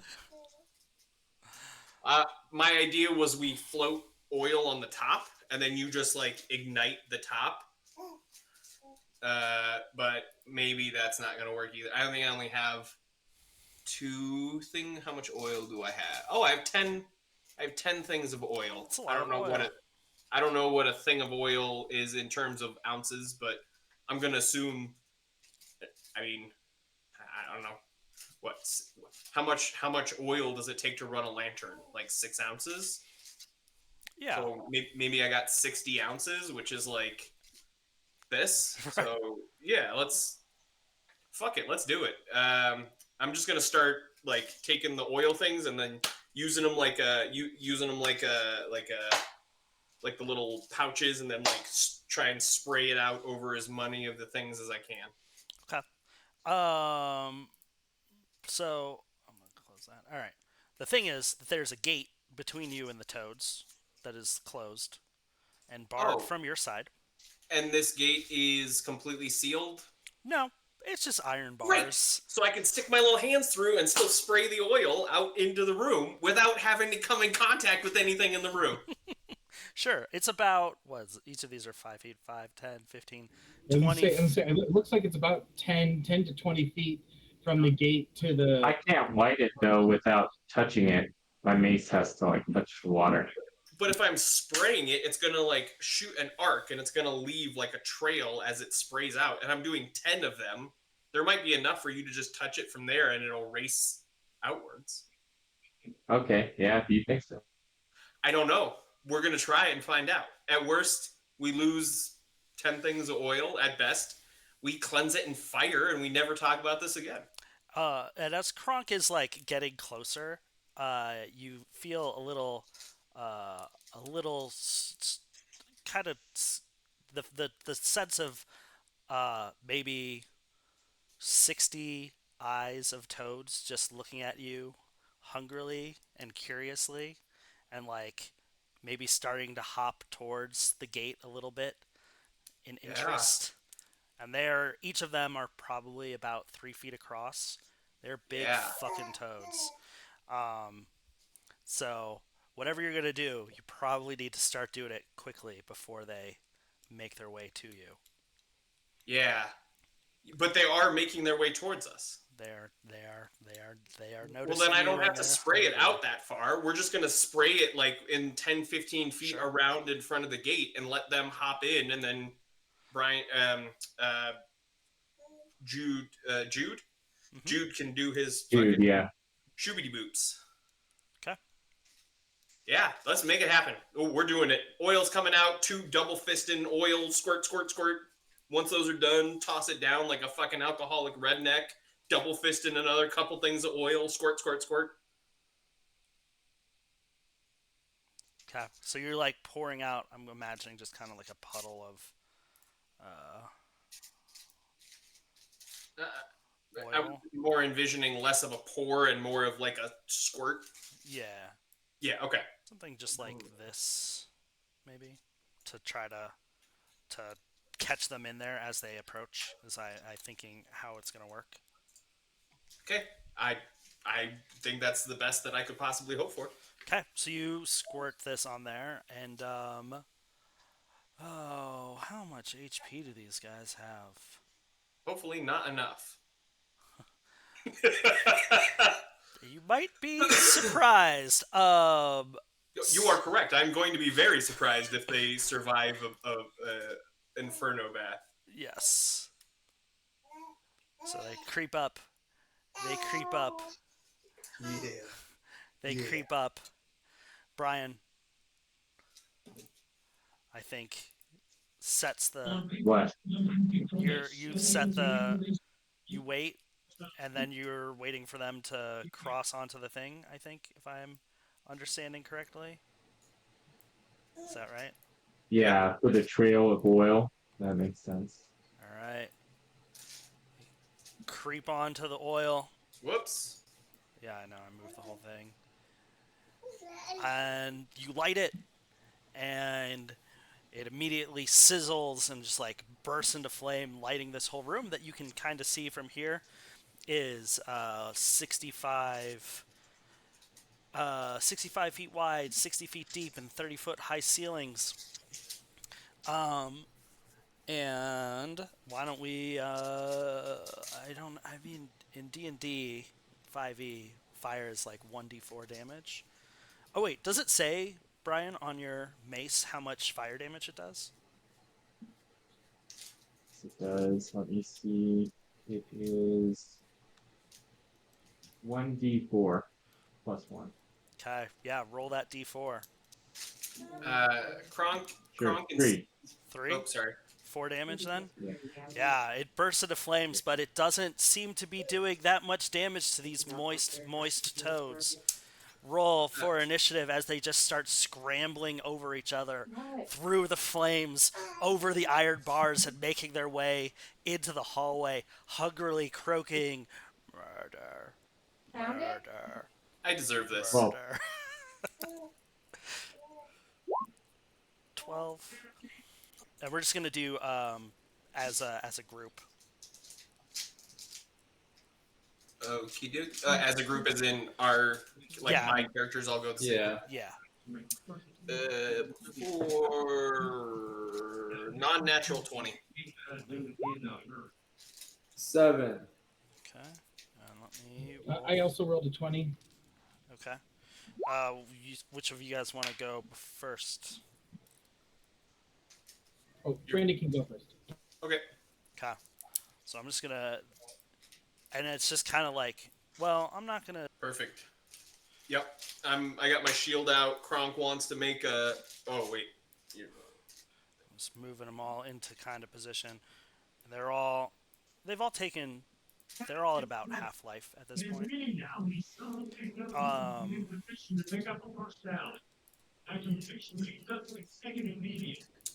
okay. So the first group of 10 of them start making their way in, and Brandon, you're first. Okay. So Kronk would like to start setting up a shield wall to try and keep them back. Sure. If there's anyone brave enough to join me on the front line. I got you. I'll be I there. can I try to I guess it's not like an initiative. No, we're going in order. initiative order. So Brandon's gonna go, Okay. and then Dustin, Okay. and then Brian, Cool. and then you. Okay. Sorry, I have to reference the dwarf tables because I already forgot what they do. Can I take the shield wall action? Is that a real thing? You have a shield bash, but like I'll allow a shield wall. Okay. To maybe like hold the toads in place. Yeah, Right, that's kind of your goal at this point. Yep, that's all he wants to do. I have that massive, like, ornate silver shield, like the tower shield that I got from I don't remember where. Sure. And he's just gonna plant and try and form like a phalanx to prevent them from getting past. If I can take a shield bash as part of that, Sure, like, yeah. if I'm just like, pushing them back, then I Sure. will absolutely do that. Sure. Yeah. Just make a strength roll. Strength roll. Kronk, why are you so weak? Because he's a dwarf. It's a 15 on a dice plus 0. So, Skis is going to take out his blow dart gun, and he's going to move back to kind of behind this. So he's like down the hallway in this room. The room was empty, right? That first room? Yeah. It was just the bed, and that was not the one with the blanket. So No. he's just kind of hiding in that room there, and he's going to come out from behind the corner and then pop back behind that wall there. Sure. Yeah. Make an attack roll. Love it. Okay. So, Skis, you beautiful, sexy son of a bitch. You have Pack Hunter. You're using your blowgun. And I believe this is his first action, so he's coming from stealth. Sure. Like a All backstab. right. Fucking love it. Here we go, boys. Please don't suck. Please don't suck. Please don't suck. It's an 11 on the dice. That'll hit. Plus Yeah. That'll. 9 is a non-nat 20. Yeah. That'll hit. And also, if you hit with backstab, it automatically hits. So, or automatically crits rather. Okay. And what? Remind me again what a crit does for me. You just Yeah, roll on your roll the crit table. roll on your crit table. Oh, yeah. Yeah. Oh, okay. Well, what do I roll on the crit table? Yeah, sure. Let me find my Let's see if I can find it. crit tables. Yep. Oh, You're got it. level Okay. Yep. level all thieves. So, and then I don't know what dice you're rolling on it. You're gonna roll a d12. A D12. That's a 10. Damn. Masterful Strike. Inflict 2d6 damage with this strike. There you go. So it's going to be my d4. So 2 plus. Oh, on a d5. I get a d5. Sorry, I don't have a d5. If you just roll a d10 and divide by 2. Oh, yeah, that's smart. 9 divided by 2. I guess we're rounding. That would be round 4. It's a 4. Yes, yeah, 4. 4. Plus 2d6. 4 plus 4 is 8 plus 2d6 is a 6 and a 4 is 10. So 18 damage. Yeah, that absolutely kills it. So you just fire this dart Actually, I'm gonna say that you get this one, because I feel like that makes more sense. That you're kind of uh, trying to block with one guy, um, and the other guy uh, goes through. It's So also an easier shot for the yeah, blowgun if yeah, he's yeah, yeah, poking out from behind the thing. yeah. And you roll a 15 on your strength check. Okay, great. That's it. Then Dustin, you're up. Fantastic. Okay. Are we allowed to hold actions? I don't think there's actually a way to do that in this game. Okay, so Thank I'm you, gonna but tell you what I want to do, and you tell me to go fuck myself or let me do it. okay. So, um, Dayton is just gonna wait behind the corner until the first of these creatures come into within 5 feet of him. Sure, Then he is gonna use his blackjack to hit it. sure. So that is what he is attempting to hold his action. Okay. Okay, Yeah, if they come near you, I'm fine with that. fantastic. Okay. So then, so Kaden is going to come there and hold out her staff and is going to um, rebuke these foul creatures in the name of Justinia, Sure, doing turn undead 1 HD. sure. Um, Okay. are they over 1 HD?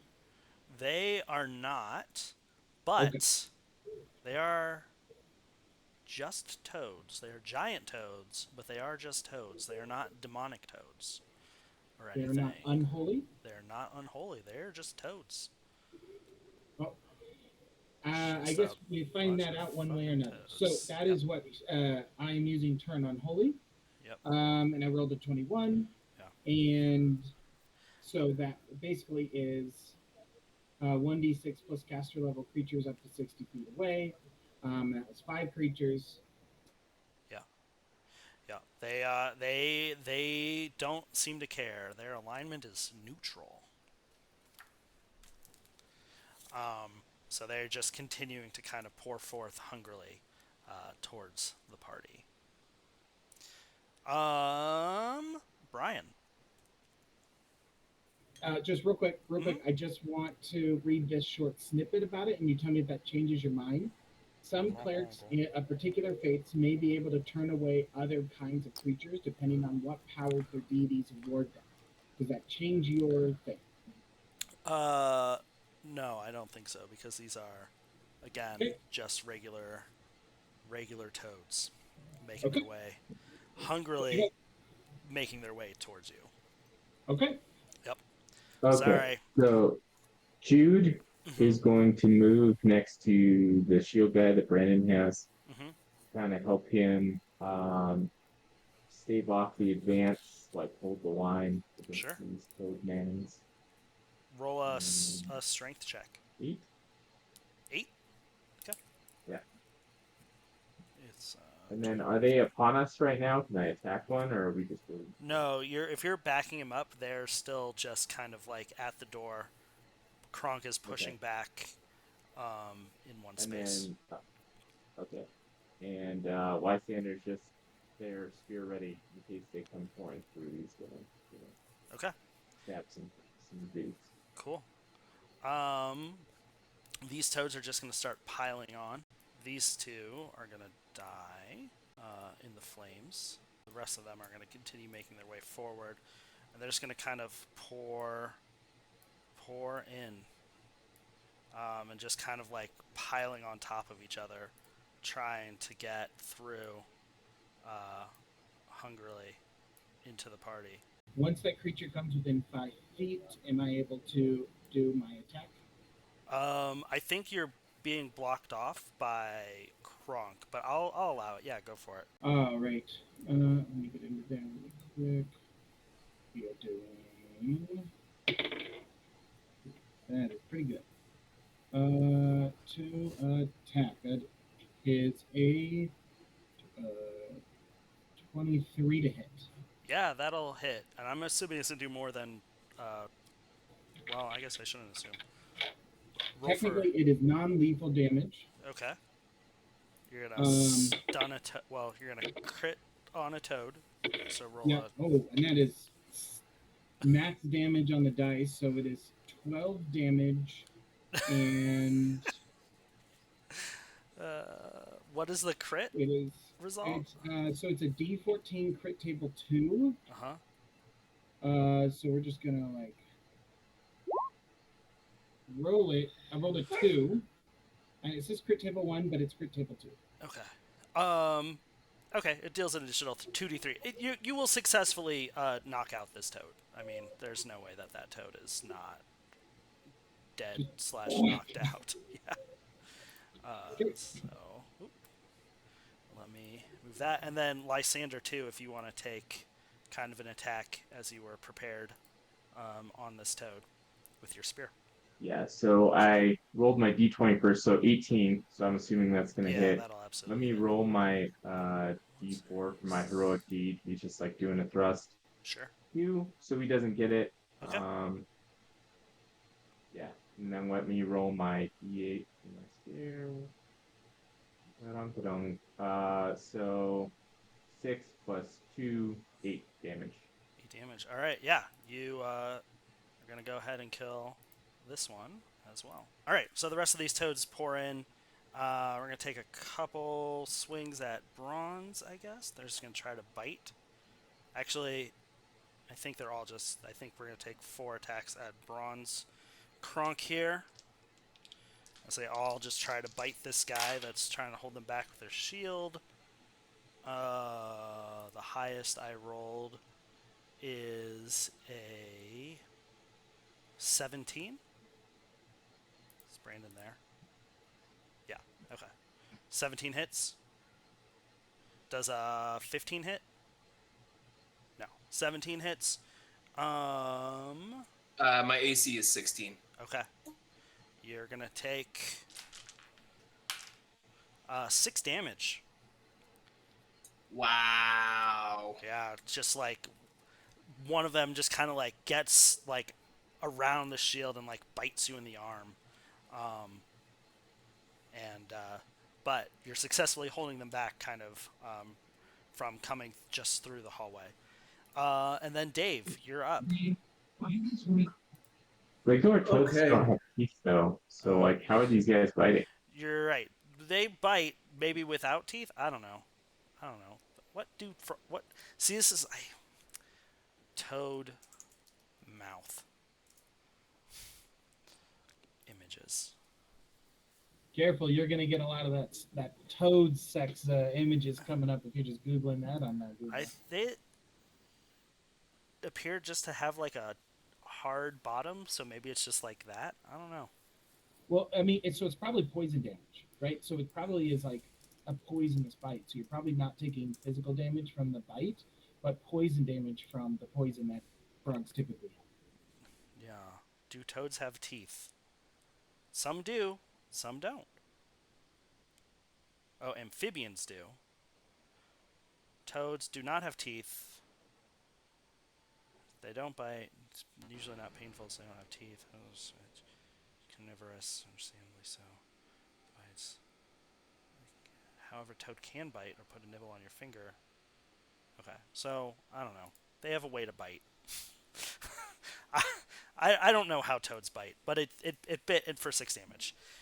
So Dave, yes. Okay. So are all the toads through the door? No, funny you should ask. That first group of toads came through the door, and Uh-huh. now there's a whole other group of a dozen toads or of 10 toads just kind of Fantastic. watching from the other side of the flames, uh, waiting. All right. I would like to. Yoshimi would like to cast Ward Portal. Okay. Uh, So the caster magically wards a portal against passage. Any door, trapdoor, gate, portcullis, okay. gate, grate, or other such portal can be affected. Okay. Yeah, roll it. All right. Here we go. 14. So Uh, 14. Portal is held in place for 2d6 times 10 minutes. okay. So the frogs cannot get through, and you cannot get through. They're just watching from the other side of this like gate Yeah. while their companions die. Okay, so there's 4 to deal with still, All right, but so the I gotta other roll some toads. dice. I gotta see how long it is. So Yeah. 2d6 times 10. Jesus Christ. Okay. Well, I guess that's fine. 100 minutes.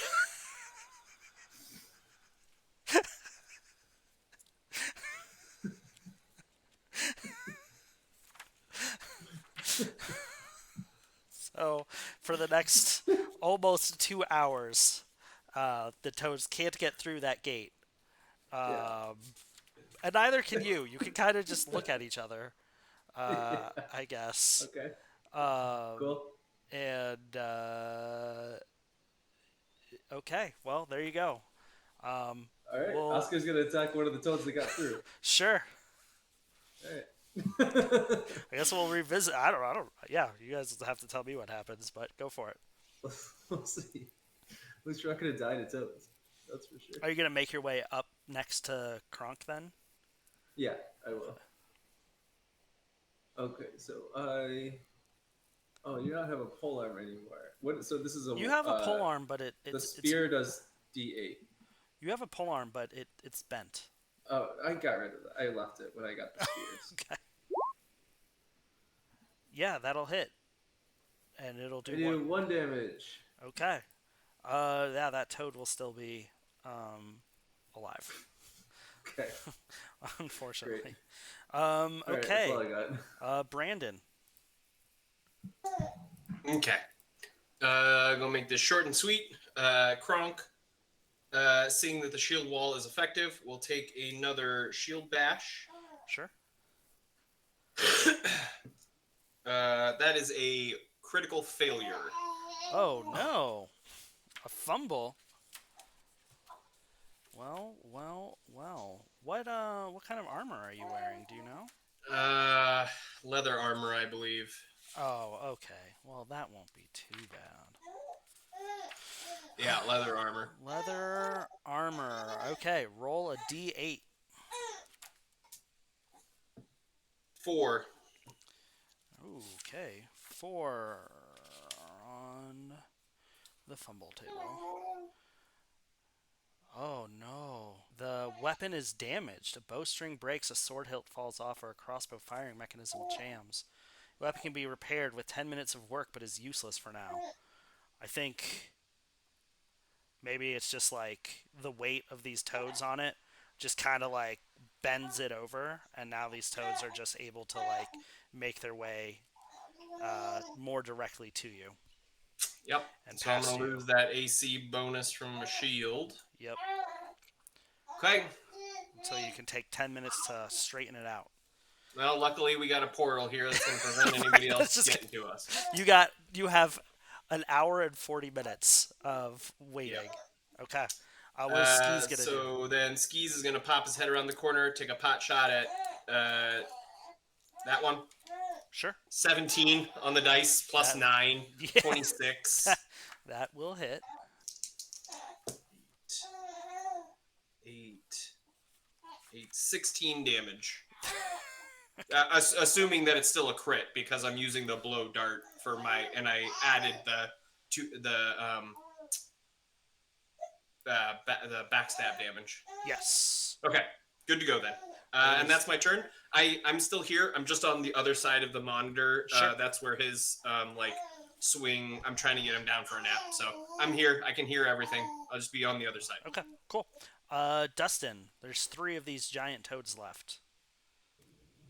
All right. So what we're gonna try to do? I see that his shield got bent. Mm-hmm. So this is what I'm gonna try to do. I'm gonna try to cast Bless Object Oh, okay. to repair the shield. Feels like a reach, but roll it and let's see what it says. That's what I was trying to read. So it's the oh no. No, I'm not. Never mind. Because I forgot he's chaotic alignment, isn't he?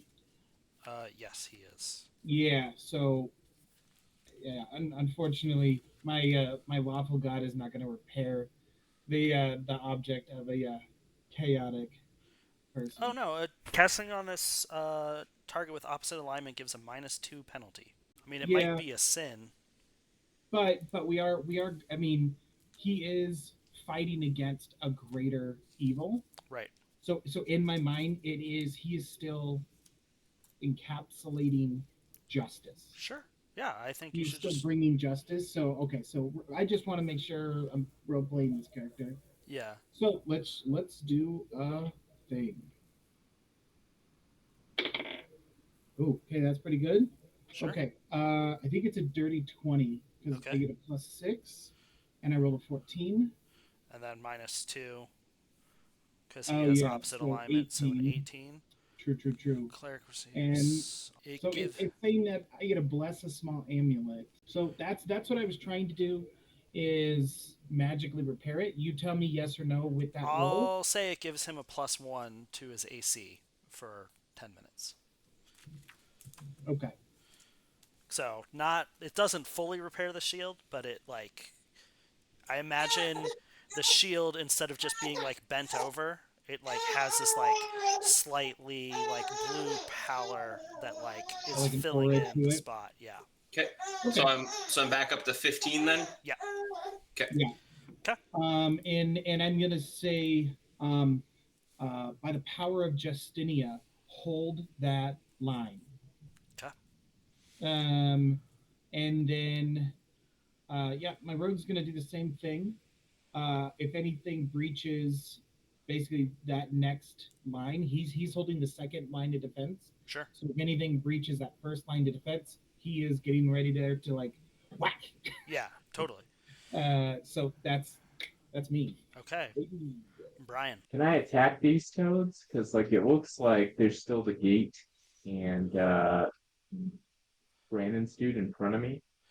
Like, can Lysander steer past him towards the toads, or Like in the cave or just in the like little hallway? are all the toads in the hallway dead? No, there's Is 3 there like left in the hallway. okay? I Well, think you could let's you could probably because he's like trying to like just brace a shield. I think you could like reach around him and like try to like okay. Roman legionary kind of style. Yeah. Okay. So I'll try and spear one of those Sure. with Lysander. Let me roll my four here. Yeah. So he does like a little quick thrust. His Hmm. heroic action succeeds with a +4. Sure. Roll a d20 to hit. It's gonna be a 14, so an 18. I believe yes, that will hit. What is their AC? 13. Yes, that'll hit. Okay. And then 9 damage. Okay. Yep, that'll kill it. I'm just gonna move it to the other Okay. side. And then Jude is going to throw Prudence, his intelligent sword, at one of the Hell frogs. yeah! Um, I forgot you have a sword that flies back to you. yep, That's fucking pretty dope. useful. His heroic act is to throw it 1, so he just gets +1, does not complete the heroic act. Sure. So 17 to hit, That'll that'll hit. hit. Yep. And then let's see what the sword. So 4 damage to one of them. Well, let's just call it this guy because that'll kill him. Okey-dokey. Okay, and then And yeah, that is it flies back to you, and this last toad is up. Unfortunately, it's gonna try to bite Oscar, which is never a smart play. Nope. That Oscar's got a 21 AC. Is that right? Oscar lost his special armor. His AC is only 16. Oh, it will hit. Oh. Woo. Gets bit by a toad for 4 points of damage. Okay. And then you are up. All right. I will hit him back. Okay. Hold on 1 second. Getting my AC. I will attack him with my spear. Sure. A 9 will not hit. 9 will not hit. Okay. No. Great. Okay. So Yoshimi will attempt to cast magic missile. Yay! All right. Do you want a spell burn? No, these guys are not worth it. Right. Magic missile. That will also not hit. Fuck me.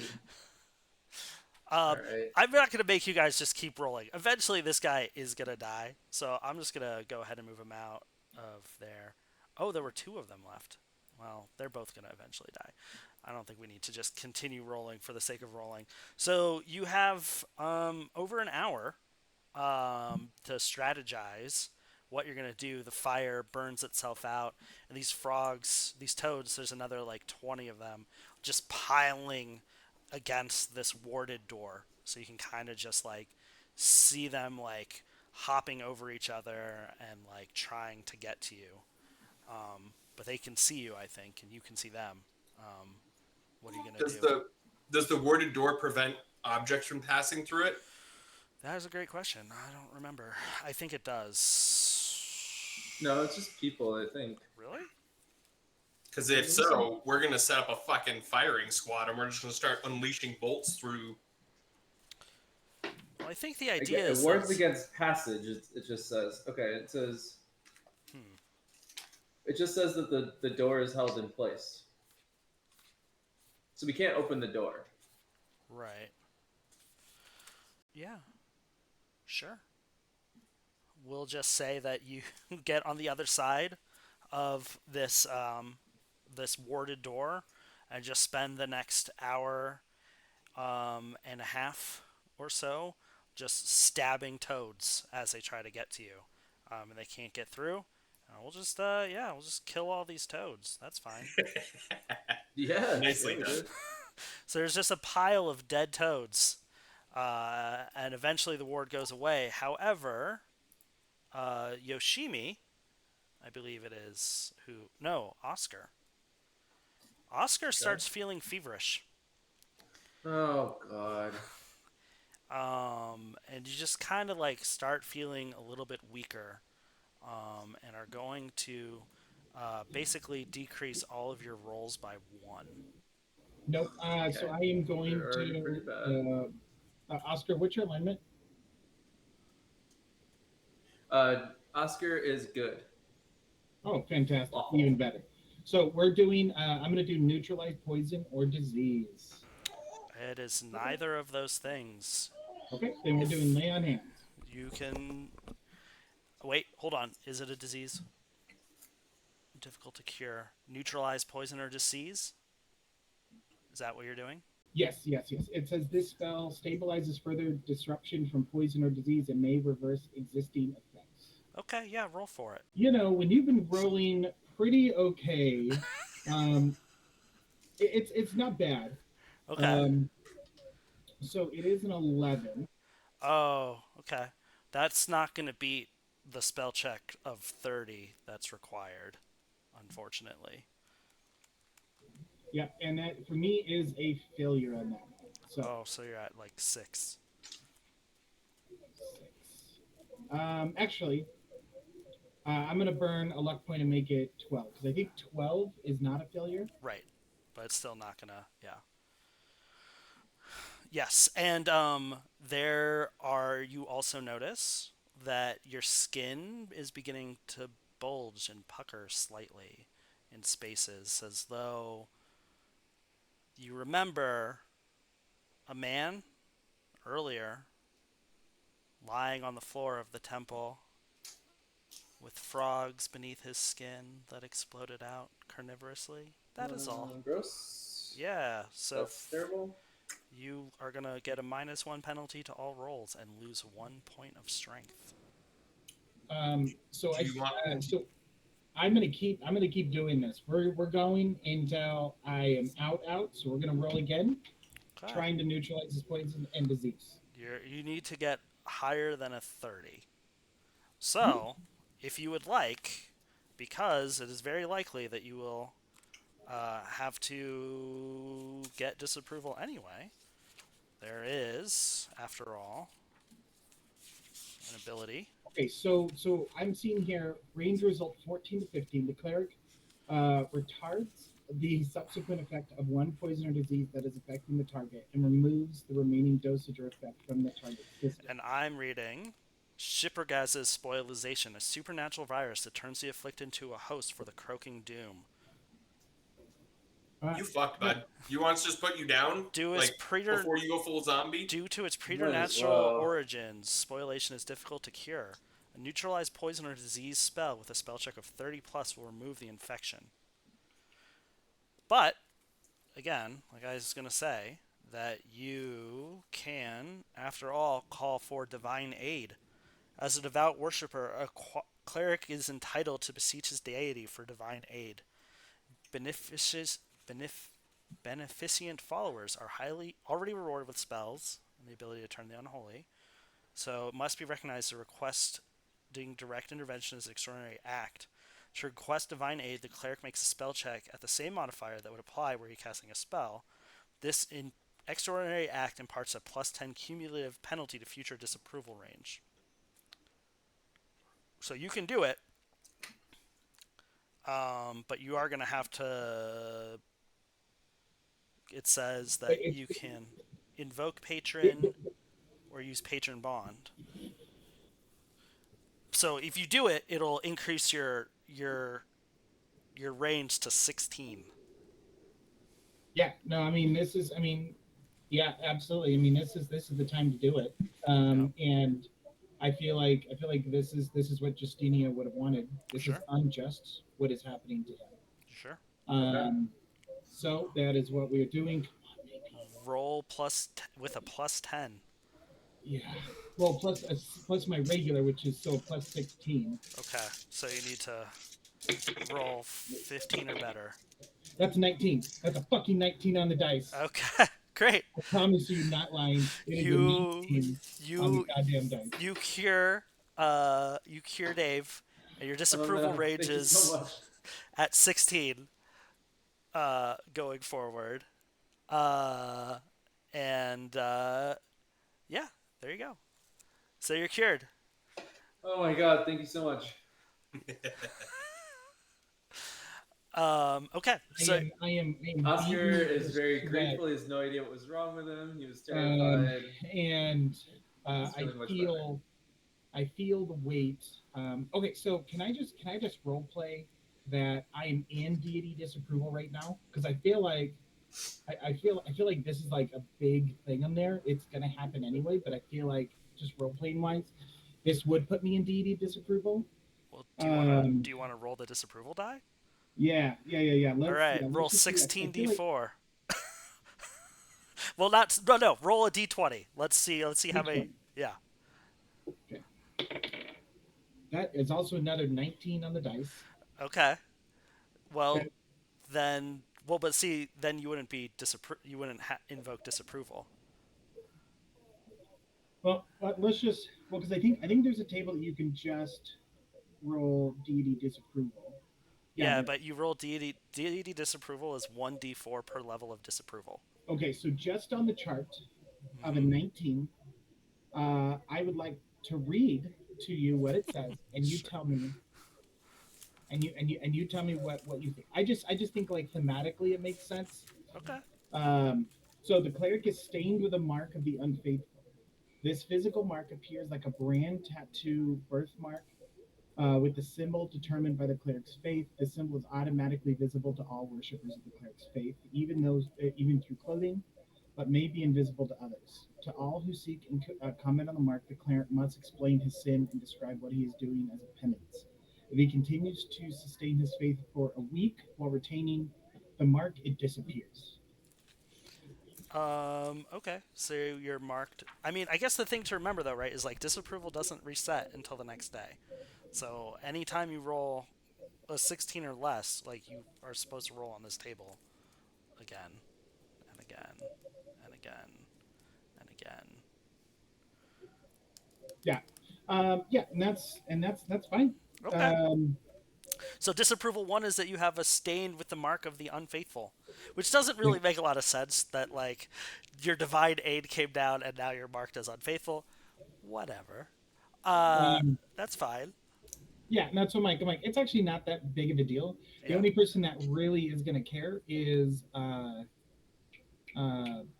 Brian's character, right? That's Right. also a follower of Justicia. Yeah. Hmm. Yeah. Okay. So, yeah. So I did a thing. I know not to force her hand to give her gifts, but I forced her hand, and um, now I have a mark. Okay. Cool. You know what? Here's thematically why it makes a lot of sense. Actually, Okay. let Okay. me just remind you that Yeah. Justicia did come to all of you, many at this point, over a week ago, asking you to clear uh, the cult of the Carnifex temple beneath the city of Punjar. And you've decided to instead pursue your personal quests and ambition instead. And then you call upon her to cure uh, Oscar of an infliction that he shouldn't have even gotten at this point. And I think maybe that is the disapproval, is you called Yep. upon her for this, and it is serving your own ambition instead of doing what she asked you to do, which is Yeah. Yeah.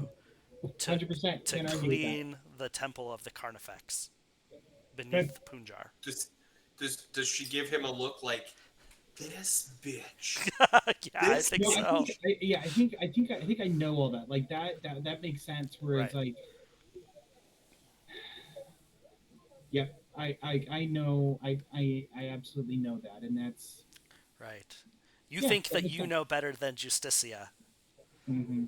Yeah, she's not most best pleased by that. Anyway, so room 210. Yep. There's just a bunch of dead, smoldering toads. There is like hungry tadpoles in the water.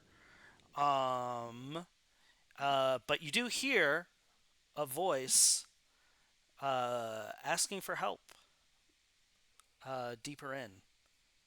And now that there's not a bunch of croaking, because I think it's pretty much silent in here, you can hear this person pretty well. And it's coming from. Wasn't there spiders that acted like people asking for help that turned out to be giant man-eating spiders? I don't think you've dealt with that. Yeah, that was Oh that was yeah. Oh, the sirens. yeah. Yes, the spider women. Um, below in the Punjar's got it's a fucked up place. Whatever it was, servants of the death god or whatever. Death servants of eternity. Yes. Yeah. Uh How do we know you're human? says I am human. I promise. My If name you want help, you're gonna have to sell it better than that. I've heard that shit before. I'm Lulch. I was imprisoned for suggesting that we should mend fences between Schaphigroadaz and Bobugles. Bobugles. Bo So you admit that you Bobugles. worship the god. You just wanted the two gods to get together. We uh we need to worship that. Uh question how I became imprisoned. He's in punishment for suggesting the high priest the time had come for mending of fences. Yeah, we just yes, but I've changed my ways. I just need to leave this place and go home. I've made a huge mistake. Yeah. Yeah. Well, uh, hey Jude, I think we should murder all the tadpoles in the water. If you want to do your boil trick thingy, if you want to pull them out first, that's fine. I'm just gonna turn my eye and kind of walk down this hallway, and fix my shield here. Oh, you probably fixed your shield while the barrier was Well, up. I'm going to be pretending to fix my shield still while Jude does whatever I Jude know wants how to to do. make it better. Yeah. Like they're like, you already fixed your shield, and I'm like, uh-huh. And they're like, so you're gonna help us save this guy? And I'm like, uh-uh. Uh, I will go over to him and I said I will save his soul. so here, let me can feel it, and I'm totally fine if you guys, yeah, uh, burn all the toads away. That's cool. Or the tadpoles, whatever. Get all the tadpoles out of here. Yeah.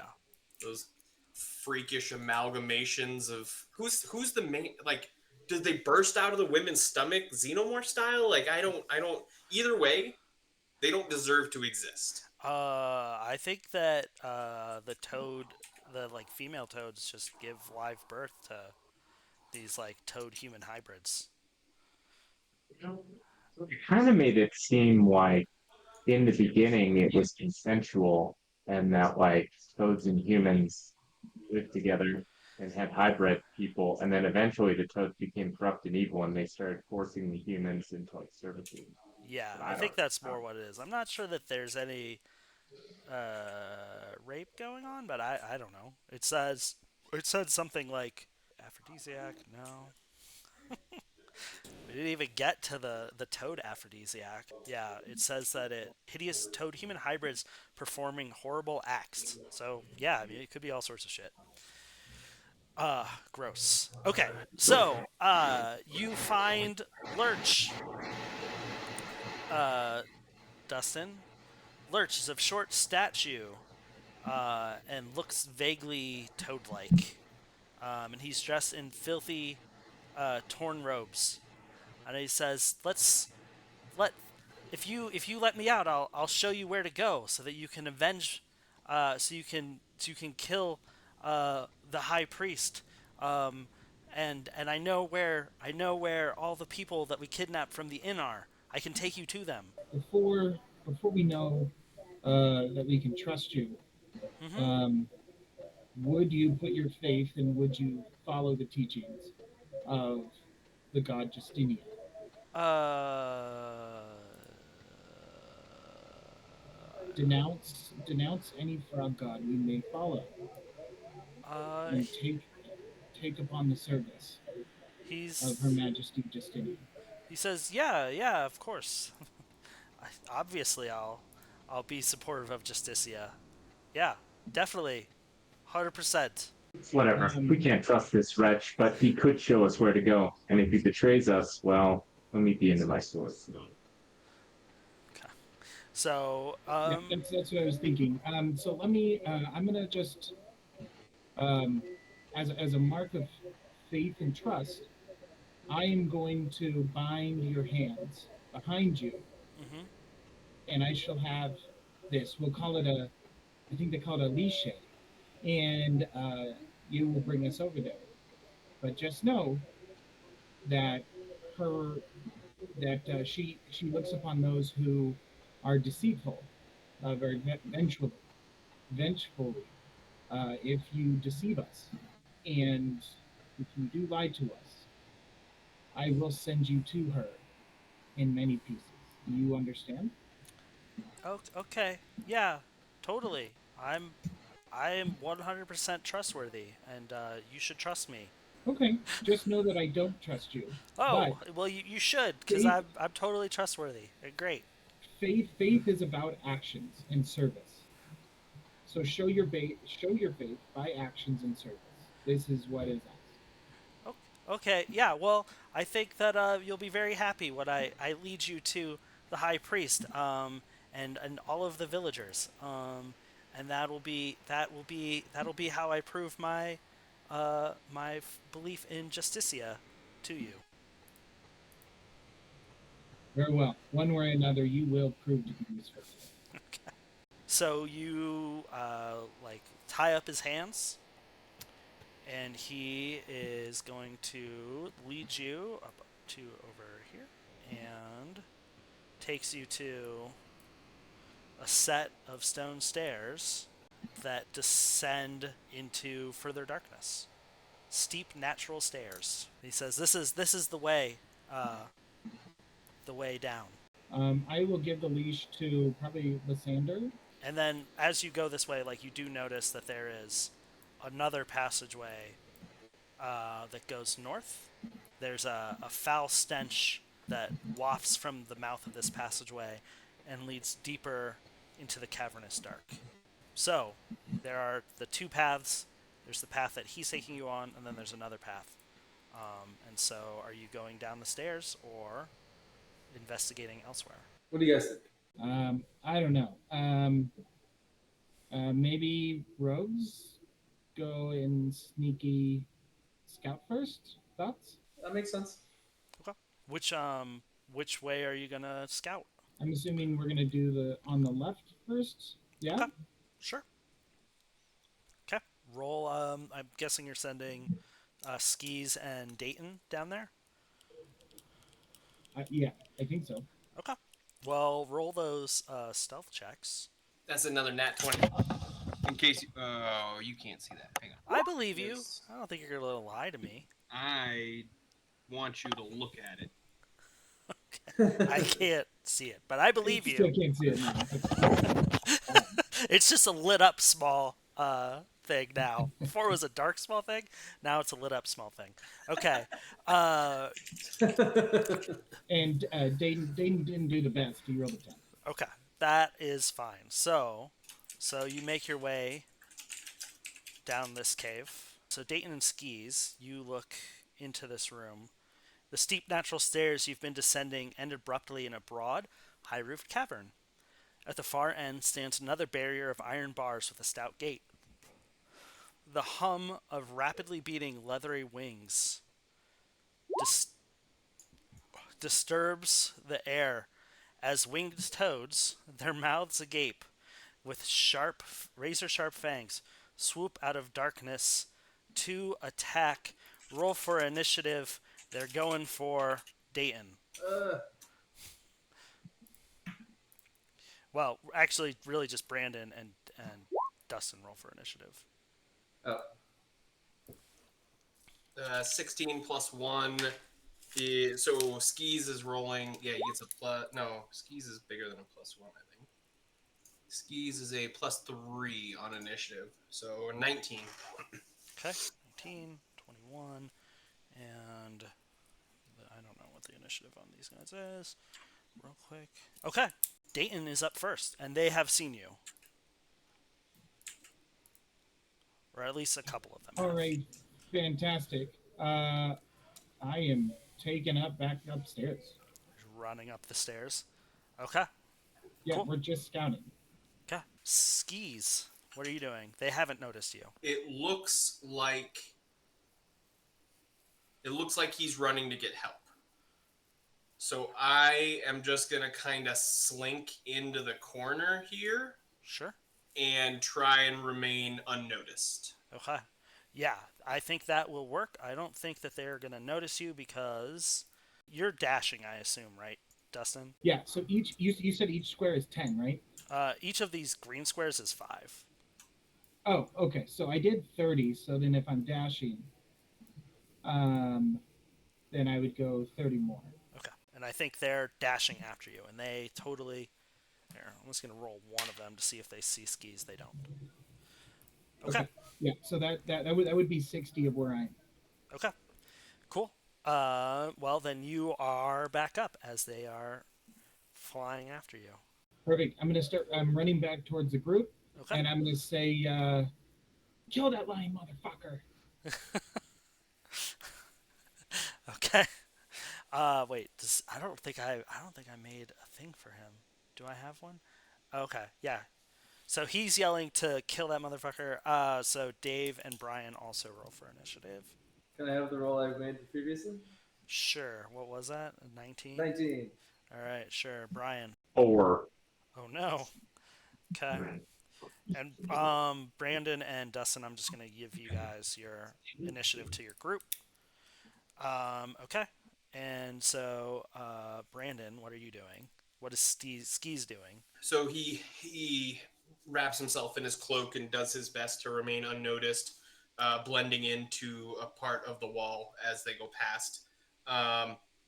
It doesn't sound like combat has engaged up the stairs yet. No. So he doesn't want to take the first pot shot from behind. Right. He is going to engage once they look like they are in combat and ready to go. Okay. But he's going to kind of hide here until they are fully engaged. Okay. Kronk, So I'm just holding my action. Long story short. Okay. Kronk is going to move up to here and realize that he overplayed his like pretending to fix his shield thing a little too long. And you can hear his short, fat little dwarf legs running up from behind where he's like, I'm coming. I'm coming. Okay. Great. Dave, you're gonna go before these vampire bat things. I am going to cast Magic Missile. Okay. You can't. They're up over here, so I don't know if you Okay. can see them. I'm trying. Okay. So, who is attacking us? There's these vampire bat things that are flying down Mm-hmm. towards you. Mm-hmm. But yeah, they haven't made it yet. Oh, okay. So, but we can see them or hear them or You can hear them, and what's his name? Yelled one to like kill. they're coming. Yeah. Yeah. Like, okay. Can I cast Word Portal? There's no portal There's no portal. unless you want to go back Right. in through the gate. I guess I will just ready Magic Missile. Okay, cool. So you're just gonna shoot a magic missile as soon as you see these Yeah. creatures come out. Mm-hmm. Great. And what about Oscar? He's got nothing. Okay, cool. Well, then they will fly out. They lost sight, so they're not really. No, actually, they would just, I think, just charge in. And they fly, so they're flying. They're just flying in haphazardly, chasing after Dayton. That will be their turn, and so Brian is up. Okay, so they're gonna come in here, Lysander and Jude. They're gonna. Are they upon us now? Are they within attack range? Yeah, if you're able to move into range, you can attack them for sure. Okay, so Lysander's gonna attack this one in front of him on the left. Roll a d4 for heroic action. He Okay. gets that. So he's like doing a spear thrust, kind of with a fancy flourish. Okay. So 19, will that hit? Yes. So 8 points of damage. Okay. That boy. Jude's gonna attack, Jude's gonna attack the one in front of him. So he's gonna do an overhead swing with his mace. Mm-hmm. 3, I think, succeeds at this level. Yes. Okay. So it's that 4. So I'm guessing he won't hit. That will not hit. No. Okay. So he misses. That is his turn. Okay. This is gonna be Lurch. Lurch is seeing you all distracted. Is just gonna start fucking running. Well, he's bound. Woo! He's bound on the hands. I don't think you said he bound his feet. He can run, right? You're muted. It's a lot of hand gestures, but I can't hear you. Okay, so no. So he is bound at the hands and then leashed. So basically, his hands are bound, and then there is a rope that is from his hands to Lysander, and Lysander has the other end of his leash. Lysander is attacking creatures, so I think he's able to slip out and run. Right? I mean, Lysander's like moved into combat, and I imagine that results in dropping the leash while Lurch takes off running. Yeah, he basically just kind of left him to his own devices because he saw that people were in mortal danger. So, right. I don't know. Maybe he tied it to a stalactite or something. But yeah, he could have gotten away. Yeah, there's a lot of retconning. So we're just gonna say he runs. So, with that, Dustin, you are up. Okay. So seeing him run, Caden is going to Can I attempt to grab the leash? No, because he just had his turn. I put him at the bottom of the initiative order. So you are the top of the initiative order. He is the bottom of the initiative order. So he's running. Sorry, I was just looking to see because if I pass through. Okay, well, we'll get to him. That's fine.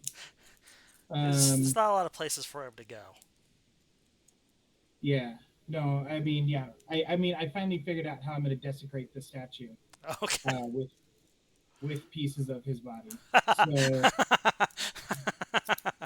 I told him, you're like, hey, if you go against me, this will be unjust, and I will pull you apart piece by piece. So, yeah. So, Caden is going to just do a short bow shot. At that guy? Yeah. Okay, yeah, At take that the one there. shot. So, okay. A 12 to hit. 12 will not hit unless you want to burn some luck. No. 1 point of luck. No. Okay. Then no, that will miss. I need all the luck I can. Okay. Okay. Dayton is also with a longbow. Oh. Dayton is going to go for that one. And 16. That will hit, yes. Okay. Longbow's 1d6 as well. Is that Or is right? that 1d8? It's got to be more than that, right? Because I'm like, I have a short bow as a 1d6. I think the longbow's got to be a d8. A longbow is also I have longbow as a 1d6. That's interesting. I wonder it's just got a longer range. Yeah, it's got a longer range. Huh. Oh. Okay. Well, that is 5 points. Okay, at which one? That one? Okay. Perfect. And then you said no minor action to hide, correct? No, That's gotta be right. the main It's got to action? be. It's got to be your main action is hiding. Yep. Okay, Brandon. So Skis, I think, hears like the flopping sandals of Lurch running to the north. Sure did. As well. And Skis didn't trust that asshole to begin with, so he is going to 10, 15, 20, 25, 30. He's going to poke his head around this corner here, Sure. coming out of his perfect stealth, and he's going to blow dart gun him in the side of the head like, what was that?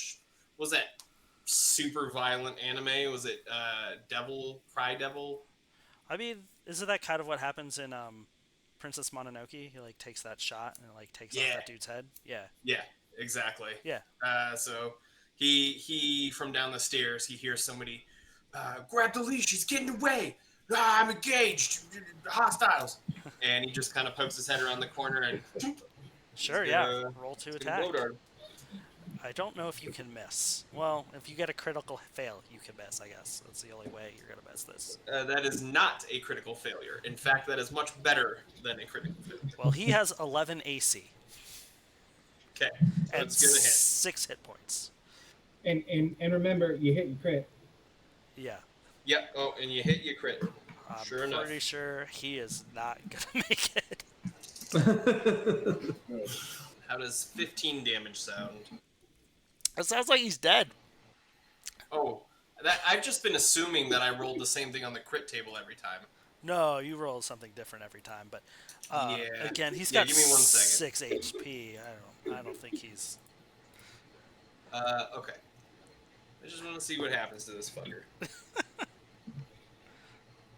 The strike pierces the lungs and prevents him from taking any actions. Well, yeah, because he's dead.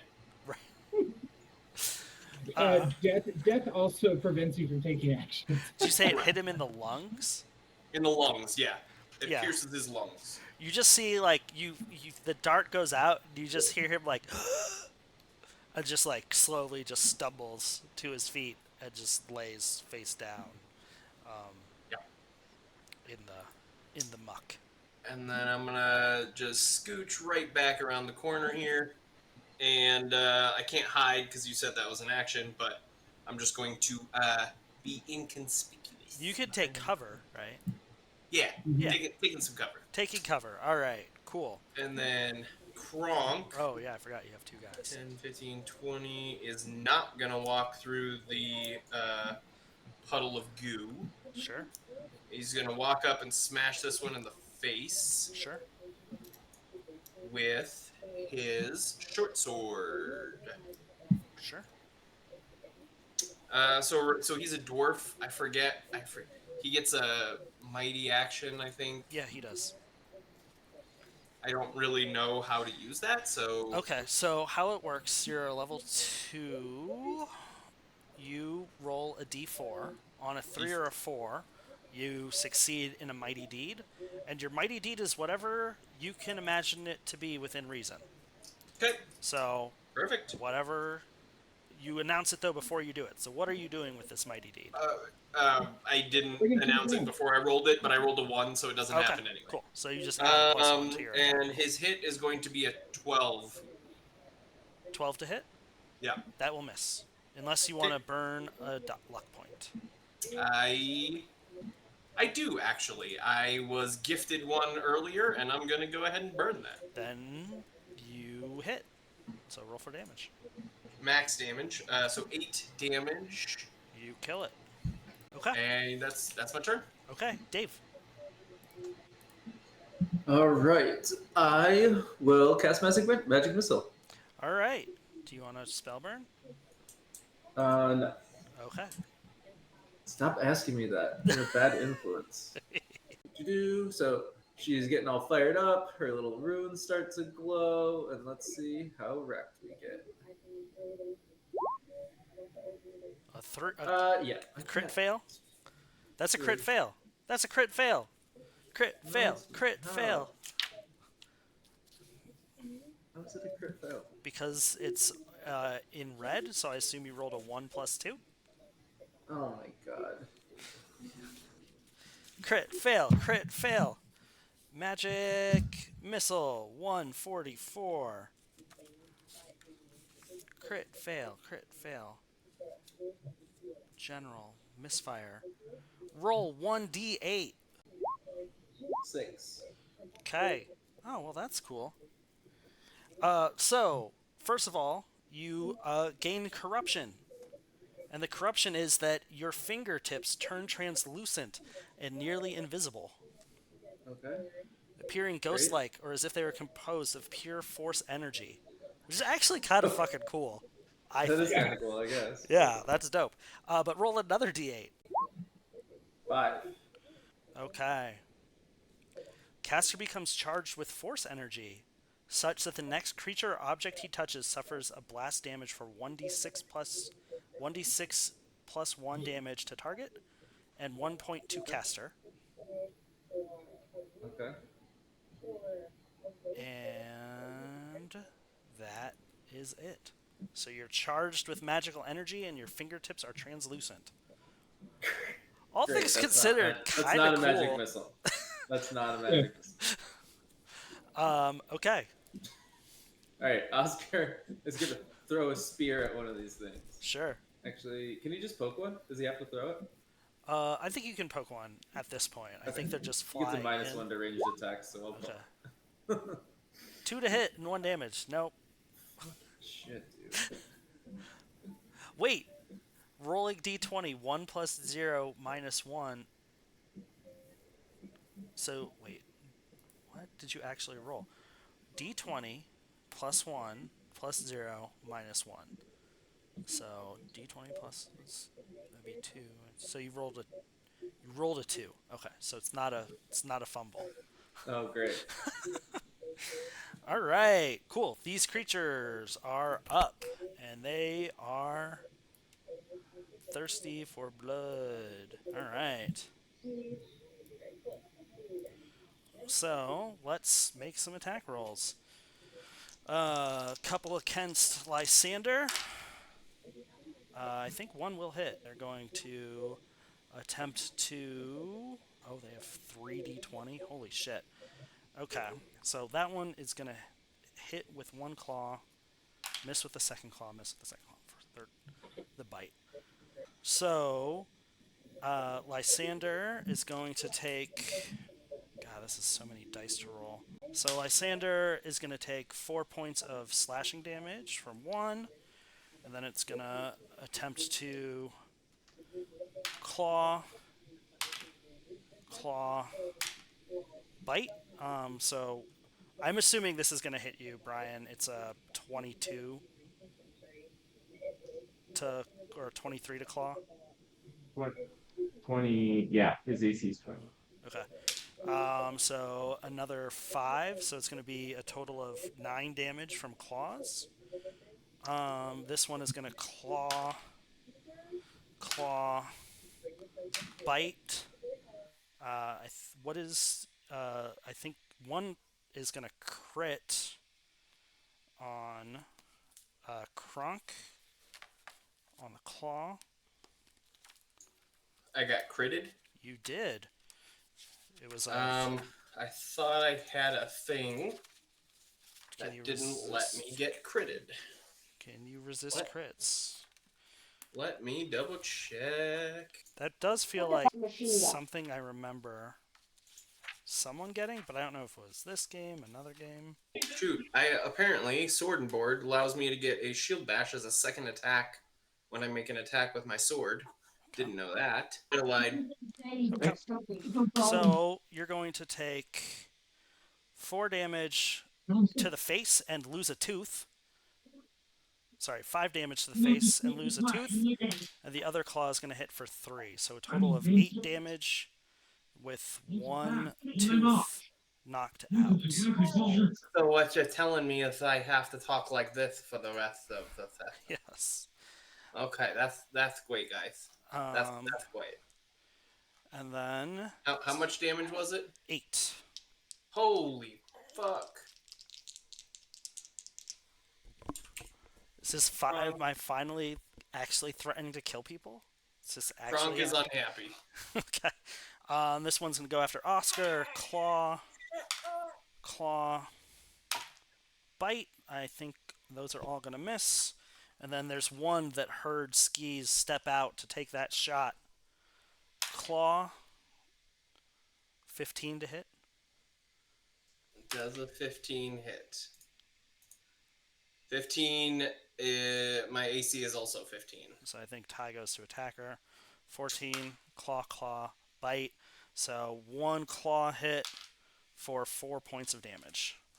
Ooh, you son of a bitch. Son of a bitch. All right, that is that. Brian is up. All right. That was the guy I attacked earlier, right? No, the one you attacked earlier died. Okay. Well, he's going to attack the one on the left then. Heroic action. He's going to use the Swimming Sphere. 4, he'll get it. Okay. 16 to hit. That will hit. 12 damage. That does not kill it. Close. It's a good swing. Okay. And then Jude. Jude is going to move over here. He's going to attack the one above Lysander, who Lysander did not attack. Sure. Does not get his heroic action. We got a 1. Okay. 12, is that a hit? No, 12 will not hit. Unless you want to burn a luck point. I'll burn a luck point. All right. 13 hits. Roll for damage. 2 plus his 4 is 6. Plus I roll a d4 for the fire damage. Okay. It's 2, which is 8. And then I roll a d6. It's extra damage. Wait, why is there extra 11? damage? Because his flaming mace is 1d4 plus 1, then 1d6 plus 1 strength. Okay. Okay. 11. Okay. Pretty good. Okay. Also, still alive, but a strong, heavy hit for sure. All right. Then Dustin is back up. Fantastic. All right, so we are going to, I think, do a couple pot shots with the, with the short bow. Okay. So,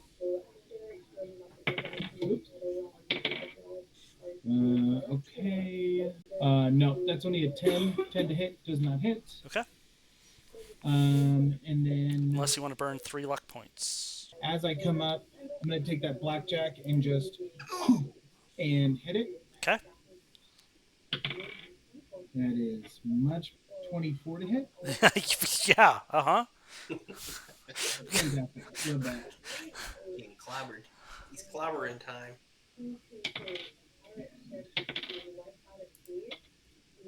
7 points with the blackjack, and I get to crit. Yeah, that's And gonna that is- knock it down and out. I don't think we need And to. that's 2 on crit table 2. Okay. I don't know if that actually is that good. But let's just look. I mean, it's already going to be knocked out. Slashes the head, removes the foe's ear.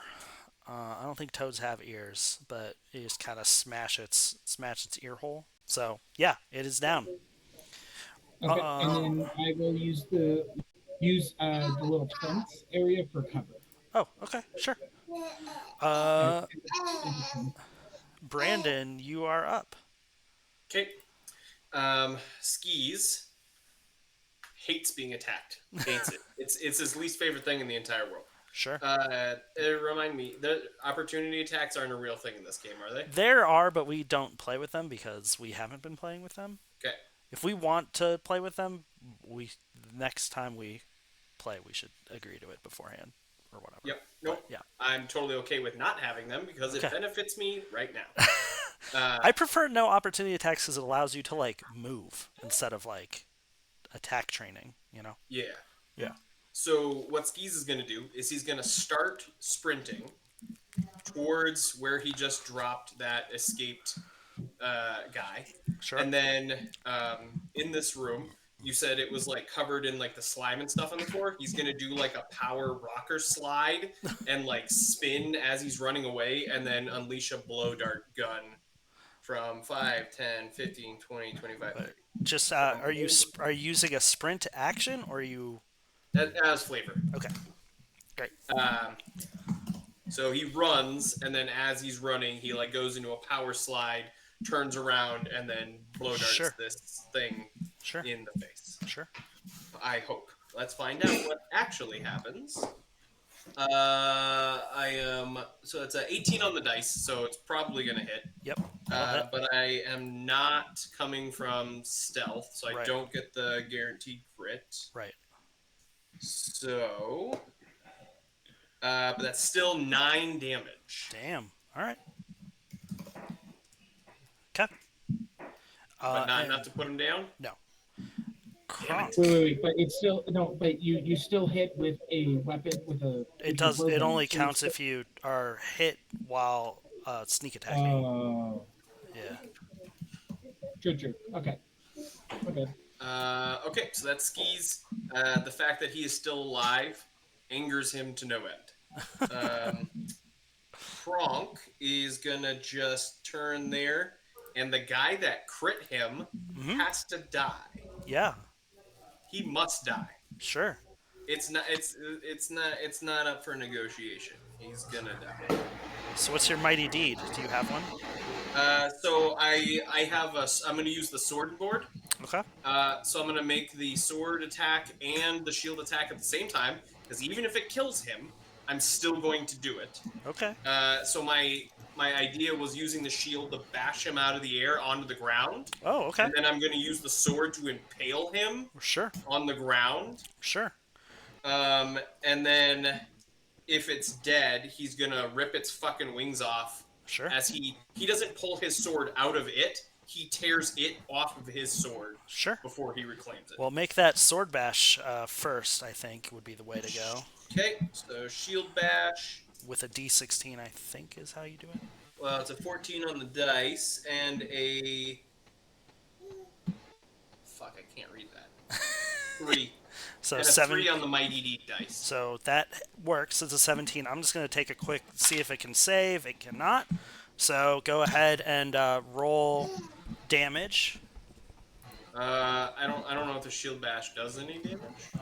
That's a great question. I don't know either. Let's look it up. I think it just gives me like a free extra Mighty Deed action. Is that it? Elf. Dwarf. Sword and board. Excel. Shield dash you D14 to hit. Oh, not D16. This is hits. It does 1d3 damage. Oh, okay. There you go. So 1 damage. Okay.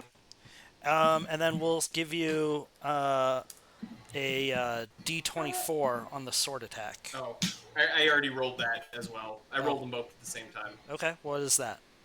So that was a 17 on the dice. So Sure. that is a 19, I believe. Sure. And that heroic D dice was a 3. Okay, so yeah, roll the damage. So 6 damage. Okay. And my mighty deed was to rip it off of my sword, which has been implanted in its chest on the ground. Well, it's still alive. But I will. Yeah, why don't we just I mean, it would be grapple, right? You could do like, because then he has it by its wings now. I mean, I want to give him the thing. Why don't you just roll another D4? 4. Great. So as you pull this thing up through your sword, it does an additional 4 damage. And yeah, we'll call it grappled too. So it is you're like holding it by the wings as it's like struggling against you, like a gaping hole in its chest. But I think I'll prevent it from doing its claw attacks, but it's still gonna try to bite you. Okay. And I think because it's so close, I'm gonna roll a D24 to bite. Probably. So I'll balance it out that way. Yeah. Okay. Then Dave. All right. First, I'll try to attack with Oscar. Sure. Do a little spear attack. See what happens. Probably roll a 3. A We got a 9. 9 to hit. Yeah, No. that will not do it. Okay, great. Sorry. Oh my god. Okay. I don't even know what weapons Yoshimi has.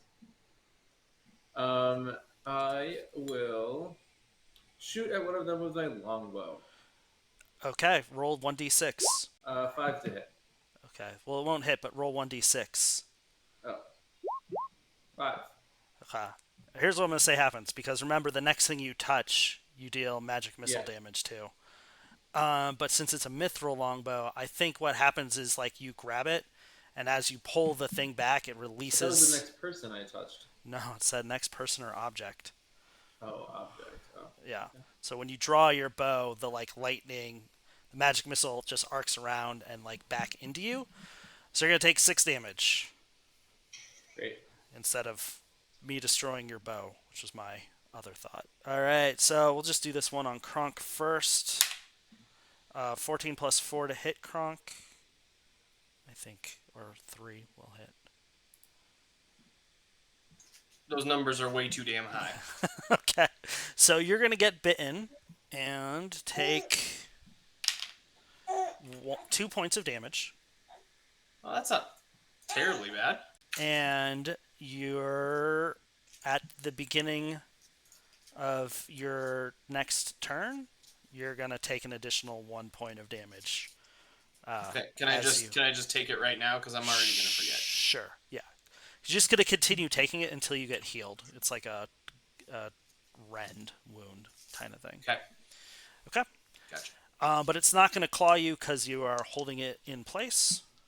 So it's just going to do the bite. I think these guys are going to attack Jude. So claw. 22 on Jude to hit. Claw. Bite. Yeah. Okay, so you're going to take 1 claw. And you're going to take 2 points of damage. Okay. Let's see. This one, it's actually going to fly over to Caden, detecting the Justicia, whatever. Claw, claw, bite. Claw, miss. Claw, 13 plus 3, 16, I want to say. Maybe 17? 17. My AC is 11, so yeah. Okay. And bite. Okay. Wait, 7. Bite is +3. Claws +4. Okay. So, just one claw for 5 points of damage. And then skis, claw, natural 20. Claw, non-natural 20. Bite, 12. Jesus Christ. So, uh, does the bite hit? That's a 12. Like everything you just said, all those numbers were far too goddamn high to not hit. Oh, all right. So critical hit die. Let's roll this first. A 2. Stunning blow. The PC falls to the bottom of the initiative count for the remainder of the battle, which I guess is good because it means you get a free turn because you're now at the bottom. Assuming I don't die. Yeah, that's true. So claw, that's 5. Claw, that's 5. Sorry, man. And then the bite is a D8. Fuck me. 2. 216. I have 1 hit point left. I think that's 12. 5 plus 5 plus 2 is 12. But you're going to continue bleeding at the beginning of each of your then I'm dead. rounds. Then I'm dead. Okay. I'll die on the start of my next turn. Okay. So you guys see Skis is dead. skis go down.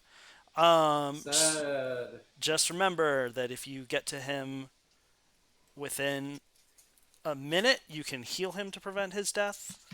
And also, I think... actually, hold on. Let's remind ourselves how death works. It's been so long since we've actually killed a character.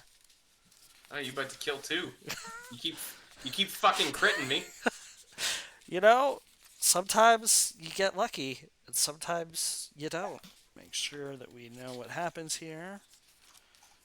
Timekeeping, actions, fumbles, attack roll, critical. Oh, damage and death. That's probably the one I need to look at. Healing, morale.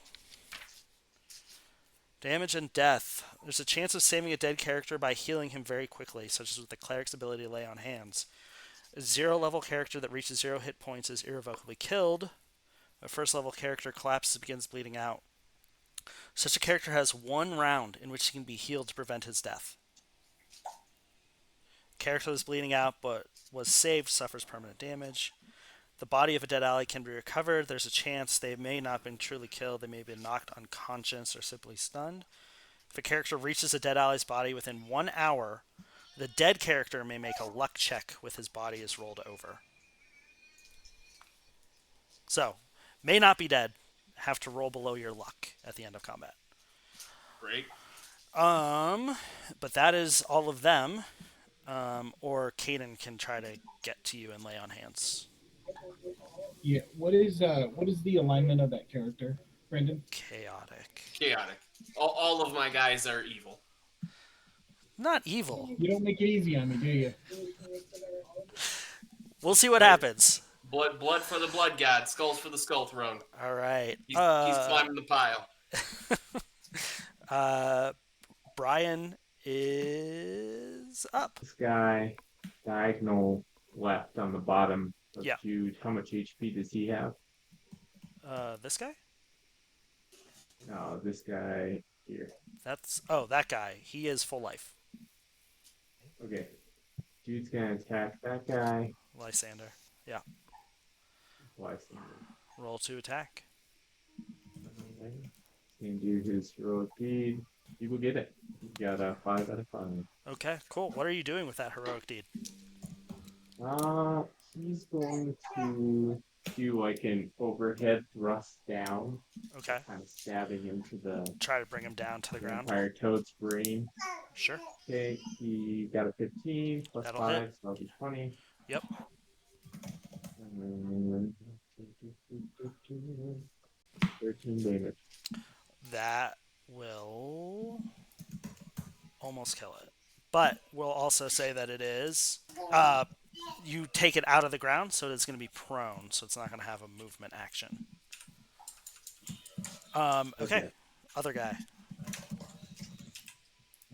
Jude will attack the dude right next to him, Sure. who's pretty much almost dead, right? Pretty close. Yep. Alrighty. His heroic action, he's gonna do like a batter swing at it to try and finish it off. Okay. Two, so he doesn't get it. So he Okay. still keeps the roll. Oh, nat 20 to hit. All right. Well, it's going to die. I'm pretty sure. Alright, yeah, let's just say it dies. So he just smashes it and it explodes. Okay. All right. Cool. Then Dustin, you're up. All right, fantastic. Well, and just to double check, this is the character that went down, right? No. Oh, Yeah. And technically, he's not down yet. He's going to go down at the start of his turn to the bleed damage. Right. no, I did just want to double check when you that monster that bit that character you did roll instead of a d20 you roll it with a d16 because it was entangled, correct? What? What are you talking about? Because Brandon had them by no that was Other the guy. that was the other guy. Yeah. That's this guy. Okay. Dang it! I thought I was like, oh, shit. I got you. I did not get you. I did not get you. You know how to play this. Okay. I don't think I can get over there. Let's see. 5. Well, 10, I will. I don't know if it's gonna matter, but I'd say that. Actually, no, because that's. I'll say that Skis doesn't go down at the beginning of his round, but at the end. So if you guys can meet up and prepare an action and do your lay on hands, I will allow it because I'm too fucking nice. Is why. Well, there's such a slight chance that it's going to work. Yeah. Because I'm already fucked in my stuff. So, but I do owe him because he did take out that person. So I have to try. And A chance is a chance. Hopefully my God will forgive me. All right. So 1, 5, 10, 15, 20, 25, 30. Oh yeah, that's true. Is about 30. Yep. Okay. All right. You can See you guys later. see ya, man. All right, bro. See ya. Okay. So. Okay. So that's where I get. I think you could do it And if Brandon can crawl to you. But let's save the roll because it's not dramatic if you do it before the thing actually happens. yeah, that's true. Okay, then I will hold my turn. I will hold my turn until, and that's what's happening now. Okay. Okay. Dayton. So Dayton is going to. So he is behind cover and he is engaged with somebody else. I should be able to get a back attack if I run up here. Sure. Oh yeah, because he's on the ground as well, right? Yeah. So I get a +2 to this attack as well. Sure. If he is prone. You think so? So let's hope that's a +11 to fucking do this thing. Okay. Table. And shit. And that is a fucking 20, baby. Okay. Yes. He will be dead. I don't think there's any way he lives. Okay. Well, it crits anyway, right? So. Yeah. I mean, anyway. extra dead. So that is 4 regular damage and a 6 on crit table 2. He's dead. I mean, Okay. we could roll it, but I don't think we need to. Yeah, that's good. Yeah, we'll just get things wrapped up really quick. Okay. So, yeah. All right. Skis. Gonna crawl his way. Or. Is this the character I'm trying to get to? Yeah. Yeah. All right. Yeah. Roll it. Okay. It's a slim chance, but what happens? There is such a slim chance. Okay, let me pull Oh it out god. really quick. Um, okay. Hey, that's not bad. That's a 15 on the dice plus 6, uh, But which is great. It's a 21 because it's not on the dice. It's total for no, the. no, disapproval is on the dice, my friend. Let me double check. I'm double checking. Double checking. Cleric. Who's approval? For example, if a cleric rolled a natural 1 and 1d4, if a natural 4, that counted as disapproval would be 44, and so on. Oh, and I can't burn anything to make that 16, right? But it was the shot. We gotta take the shots. Ah, But now you need to roll 15d4. okay. So Skis is dead, is what I'm hearing. Yeah, he is down. You might be able to bring him back up, but the very high disapproval, unfortunately. 35. 35. The cleric's ability to lay on hands is restricted. The ability only works 1 per day per creature healed. No single creature can be healed more than once per day. Wait, so I'm restricted to 1 creature a day. Once per creature per day. So I can still do it.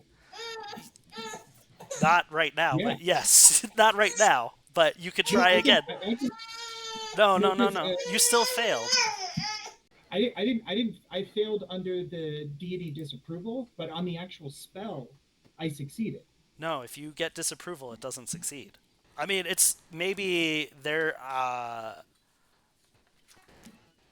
is some. Okay, It is not clear, to be fair, that is true. But does it make a difference? Because is there a difference because I actually get this roll is reduced by the cleric's luck modifier as well. So technically, if it makes it better, it was a 34 because I do have +1 luck. no, it's 20 plus. Okay. I guess it is a cleric who fails a spell check and they on a failed spell check roll of 1 through 13. Even though, okay, for example, a cleric who fails 12 spell checks in a day would automatically fail any future spell check on a roll of 1 through 13, even though a roll of 13 would normally mean success. On the dice, but with the actual spell, I get it +6, so it'd be a 21 on the spell. No, it is a failure. A cleric who fails 12 spell checks in a day would automatically fail any future spell check on a roll of 1 through 13, even though a roll of 13 normally means success. Because basically, your disapproval is replacing your critical failure. So your critical failure range on spells is now 1 to 16. Actually, now like 1 to 17. Okay, all right. Yeah. Then that's you're the judge. So I mean, those are the rules in the book. Look, we took our best shot. It didn't happen. Okay. Now we just have to see if you can roll his body over. Can I try that, or is that my turn doing that?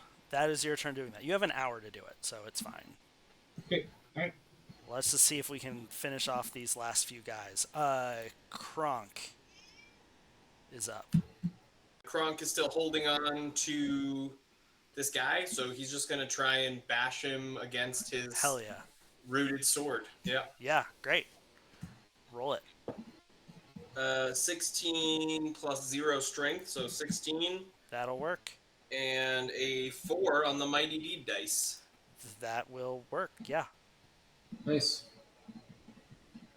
So in my head, I'm picturing it. I grabbed him by the wings, and I'm just swinging him around and trying to bash his face into that sword that's stuck in the ground. Great. I don't know what kind of damage you want to roll for that. Why don't we just roll sword damage? Okay.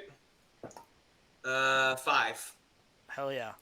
You swing this guy around, and the sword, I'm imagining, is just like implanted in the ground. Yeah, And stuck in the ground. as you're just swinging it around, you just swing its head and just lop off its head, and you're still like holding the body on the other side, just like blood pouring down on you.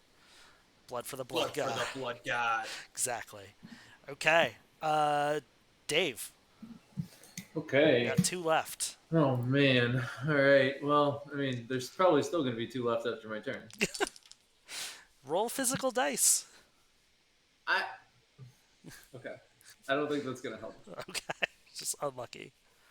But I get. Yeah, I think my luck is going to turn. My luck is going to turn. All right. So I will try to attack with spear and attack. Are you 11 rolling? to hit. Are you rolling your mighty die? Your mighty deed die? Oh no, I did not roll my mighty deed. You should roll that D5 and add it to that.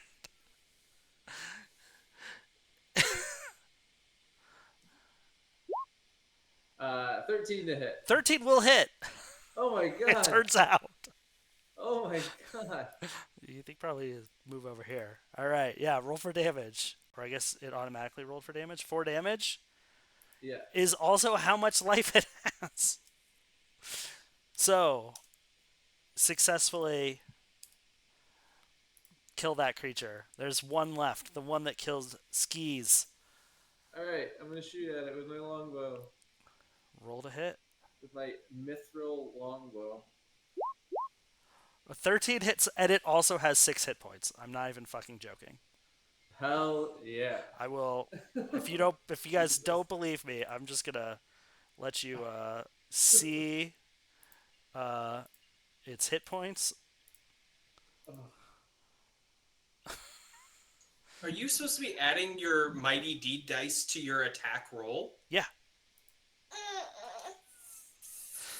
I wasn't close enough, anyways. I was rolling 2s and 3s. It wouldn't have made a difference, but yeah. I haven't been this Oh. entire time. I haven't been. Oh, I so- thought you were. Yeah, you don't get like a static bonus to hit. You get your mighty deed. It Gets added says to it your- says you get your luck under dwarf. It says you, instead of adding your bonus, it says up under it says under luck. It says at first level, a dwarf's luck modifier applies to attack rolls with one specific type of weapon. So as long as you're using your favored weapon, Mhm. you get to add your luck bonus. So that's all I've been adding to all of my rolls. Oh, no, is no, just no. my luck bonus. You go to mighty deed of arms under warrior, Okay. and yeah. I have been crippling myself on purpose. So yeah, you kill all of these things. They're all dead. Let's see if Skis survived. So you got to roll luck under your luck roll. So the lower the better. Skis' luck is 13. And I'm going to do it in the chat to make it more dramatic.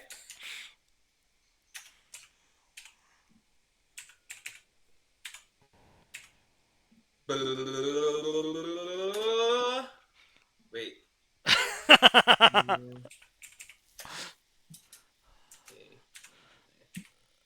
All right, drum roll. Yes. Hey man, I've been critting left and right today. That tracks. Unfortunately, Skis is no longer with us. If we were in person, I have a stamp. I would stamp it. I can send you a postcard with a stamp on it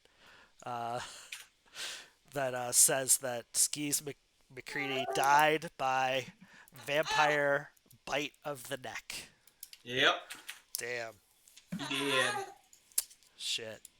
And then there were 2. Well, then there was 1 in here, but 2 Yes. in general. I am for sure looting his body, though.